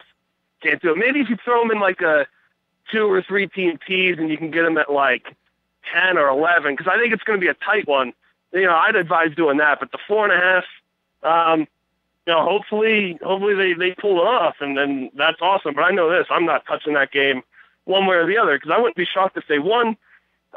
Certainly wouldn't be counting on them covering either. So I'm just gonna watch it and be stressful enough for me watching it. So I'm staying off. But again, if you can tease it to 8 or 9 or 10, something like that, by all means, I think they cover that. Are you cool with the tournament this year? I mean, K-State winning, Loyola Chicago winning. Obviously, your Knowles aren't a part of what I'm talking about now, but just the upsets and everything. We're having, K-State play Loyola Chicago for a trip to San Antonio. Hell, if your Florida State Seminoles are lucky enough to get there, you might have an 11-seeded Loyola Chicago in a national semifinal game. Like, aside from being a Knowles fan, do you like the way the tournament has shaped up so far? Yeah, I know where you're going with this, and I've said it a number of times where the upsets are kind of cool the first couple of days, but like now we're getting deep into this thing, and I want to see, the big guns going at it later on. So selfishly, my Seminoles, they're traditional people. Your average guy might be put off by that, and I get that. So selfishly for me, that doesn't particularly bother me because they're the ones on the run. On the other side of the bracket, you could have a Final Four matchup, Villanova and Duke. So, time. I mean, that's a monster matchup. I mean, for me, selfishly, this one's fun. Like I could do this every year. That's good with me. But yeah, I mean, typically an upset or two is nice, but by the time we get to the Final Four, I want your, UCLA, Kentucky, your Duke, your Nova, UNC, guys like that. I mean, Gonzaga, even at this point, they've established themselves. Yeah, they're nice to watch. But I mean, that's what I'm looking for. I don't need, your VCU, your this year like Loyola. Not that I'm rooting against them. I think if they make it, it'll be a good story. Plus, I don't want to sleep on them. They've knocked off some guys. But, I know. I mean, but if my Knowles get to the Final Four, they get Loyola. I mean, come on, I'll take that. Did you see? I don't know if you watched the end. Overall, I typically, yeah, but this year I'm good with it. We've gotten to this discussion off the air. I want to bring it up again real quick, and I agree with you on this point.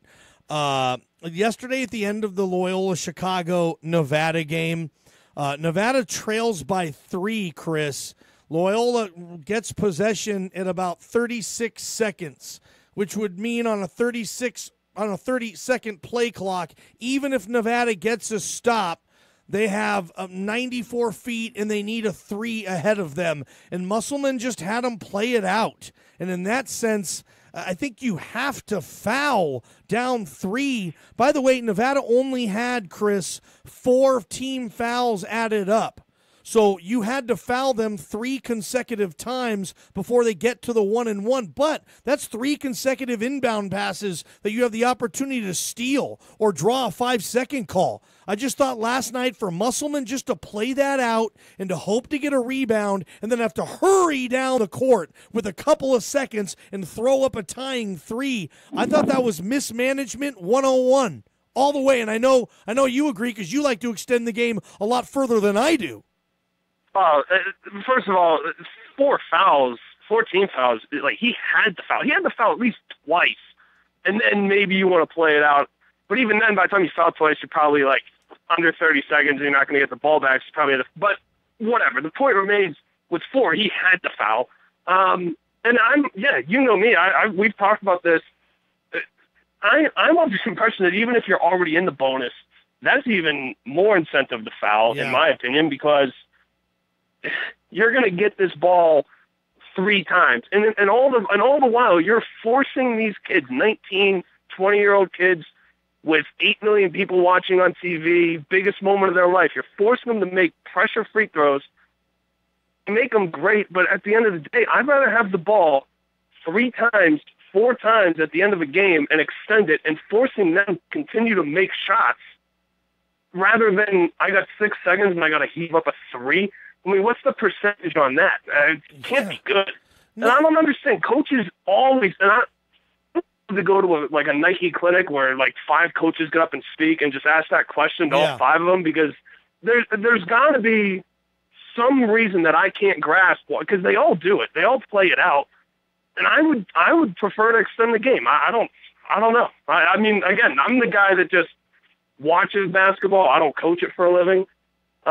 So maybe they could teach me something I don't know, but it just seems like it makes more sense to me. Give them more opportunities to potentially miss a shot and give yourself more opportunities to make a shot. That just seems mathematically to be to my benefit. Yeah, I don't know. And I like making them force a tough inbound play under pressure. I got to foul them 3 times to get them, and it's a 1-and-1. You can miss the front end in this thing. We see it all the time, Chris. It would have been a front end miss, and they would have got the ball back with over 20 seconds left down 3. You could have still went for 2 in that situation, like Musselman. And it's like, I know you have an NBA background, but in the NBA, if you get the stop and you grab the rebound and call timeout, you can advance the ball to half court in the NBA. You can't even do that in college. So even if you would have grabbed a rebound and called a timeout, you're still inbounding the ball underneath your own basket. What's the percentage of rechanneling Grant Hill to Christian Laettner, right? Very poor management, I thought, by Musselman there. And just get a stop, and we'll have 4 seconds left to run down real quick and heave up something. Like, what? Anyway, people are all over him today, and I thought they should have been, Chris. I thought they should have been. Fair yeah, point. I didn't see the commentary today, but based on what you're telling me, I agree with it because I was at your place last weekend. At the end of all these games, they should be fouling, extend this game, and nobody does it. They play it out all the time. Blows my mind. Yeah, I mean, I totally, especially in a situation like that. Like, come on, man. Like, if you're down 1 and there's 40 seconds left, okay, get a stop, right? I can see even saying, okay, play it out, get a stop. Even if they get a bucket on you, you're still only down 3 type of thing. I don't need to foul then. But in a situation like this, and of course, Loyola ended up hitting a 3 on him. They pushed it up to 6 points. And now there's 5 seconds left and the game's pretty much over. So anyway, Bubbles Laundry, Brett Jula Memorial College football conversation with your boy Chris Jula. Chris, I think you had a post on social media about your late brother's scholarship fund there at Florida State. Could you tell my listeners a little bit about that? I don't know. We haven't talked about it for a while, and maybe there's people who've listened to this segment and maybe don't know the background behind the scholarship fund. Tell us about it. So we, and when I say we, I mean my parents kind of spearheaded this thing. Had a tremendous amount of support from his friends, obviously a bunch of our family, and being able to raise funds. Like last year when we were in Tallahassee for the Boston College game, we had, we sold tickets for, a tailgate, and people got their drinks, they got food, they got a T-shirt, and whatever money we, kind of raised on the difference between providing all that and what they kicked in went into the scholarships. So that was just one kind of fundraiser that we had. And so it's an athletic scholarship. It's not going to go to, Cam Akers, who's on a full ride for football, as much as we support those guys. But this is for, people that aren't getting a free ride. So whether it be, women's soccer or lacrosse or softball, so sports that aren't giving out free rides just to play, right? So student athlete that, we have certain criteria just because we want it to go to a kid that's going to, take things seriously and kind of embody, what Brett was all about and, what he represented as far as Florida State. So, there's some criteria that goes into it as far as who's awarded, but, that's really what it's all about, is just supporting Florida State athletics. And we had finally been fully endowed, finally. So nice. That means we'll find out next year who the first recipient is. That being said, people can still contribute, and the more that we continue to raise, then obviously the more that gets rewarded. So if you go to, and geez, I don't have it handy. I always just link people to it. So off the top of my head, I don't know. But Florida State Boosters, Seminole Boosters, they have a website on the drop-down. Brett Jula Memorial Athletic Scholarships right there. And if anyone's feeling generous, as always, that would be much appreciated. But, finally got it fully endowed, and we're pumped about it, man. I love it, man. And hopefully anybody listening at some point you can go on there and donate. I'm sure if you can just Google Brett Jula Memorial Scholarship, whatever, you can probably find it. If you have any questions, email the show. I'll get in touch with Chris, and I'll get you the exact link on that. If you would like to contribute, that would be awesome. Everything helps. Appreciate it, Chris. Yeah, and I can for sure just put a link on the show's Facebook page. Okay, and, yeah, absolutely. People can find it there too. So. Absolutely. Chris, enjoy the weekend. Tomorrow, the biggest, I mean, this is safe to say, tomorrow, Florida State, Michigan is the biggest basketball game that you've ever been a fan for, ever? I mean, what's a bigger one? I was alive for the last one, but obviously not as aware. So, yeah, I think for me, this is probably the biggest one. I think it would have to be. How crazy is that? Well, you know what? I'll be rooting for your Noles, man. I'd love to see them in the Final Four. I'd love to see you with your sombrero and your Spurs there on the Riverwalk in San Antonio. Go get them, Chris. I appreciate the time. Yeah, man, we could be doing this. Yeah, we could be doing this next week on the Riverwalk. I might be on site, man. Heck yeah, dude. That would be awesome. Thank you, Bubbles Laundry, for this segment. Chris, enjoy yourself, pal. We'll talk next week. All right, man. Yeah, have a good weekend. By the way, real quick before I go, I did come home. I did come home with clean laundry. First time I've traveled, not brought home laundry. I made sure I got in there on Sunday before I took off. So Bubbles appreciates it. Heck yeah, and I'm sure your clothes were smelling April fresh, correct? Oh, absolutely, absolutely. But that's because you gave me the detergent. But their infrastructure made it all work. So appreciate you, we're man. Good. All right, man. We'll talk. Thanks, Chris. All right. Have a good one. Good stuff with Chris Jula there. Brett Jula, Memorial College football conversation here on the Johnny Ballgame Show every Friday.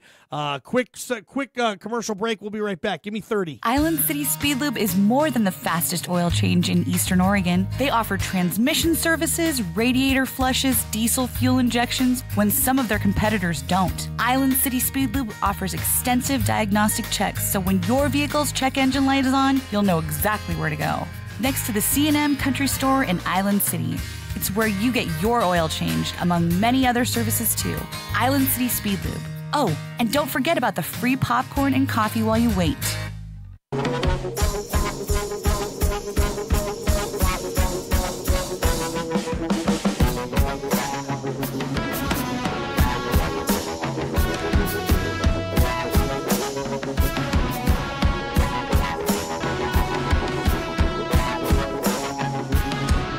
All right, welcome back. Johnny Ballgame Show, Benchwarmers Pub and Grill. Get you out of here on your Valley Metal and Heating birthday breakdown. Today, one of those days, because I look at these cheesy sports birthdays every day, you know.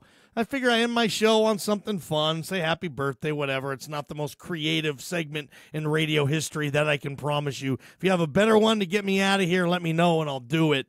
But big birthday day in the sports world, Valley Metal and Heating, thank you. Maurice Jones-Drew, Ron Jaworski, Brandon Marshall, Carl Pickens. How about NBA? Kyrie Irving, Gordon Hayward. Who'd have thought they had the same birthday? Jason Kidd, Moses Malone, rest in peace. Gino Auriemma.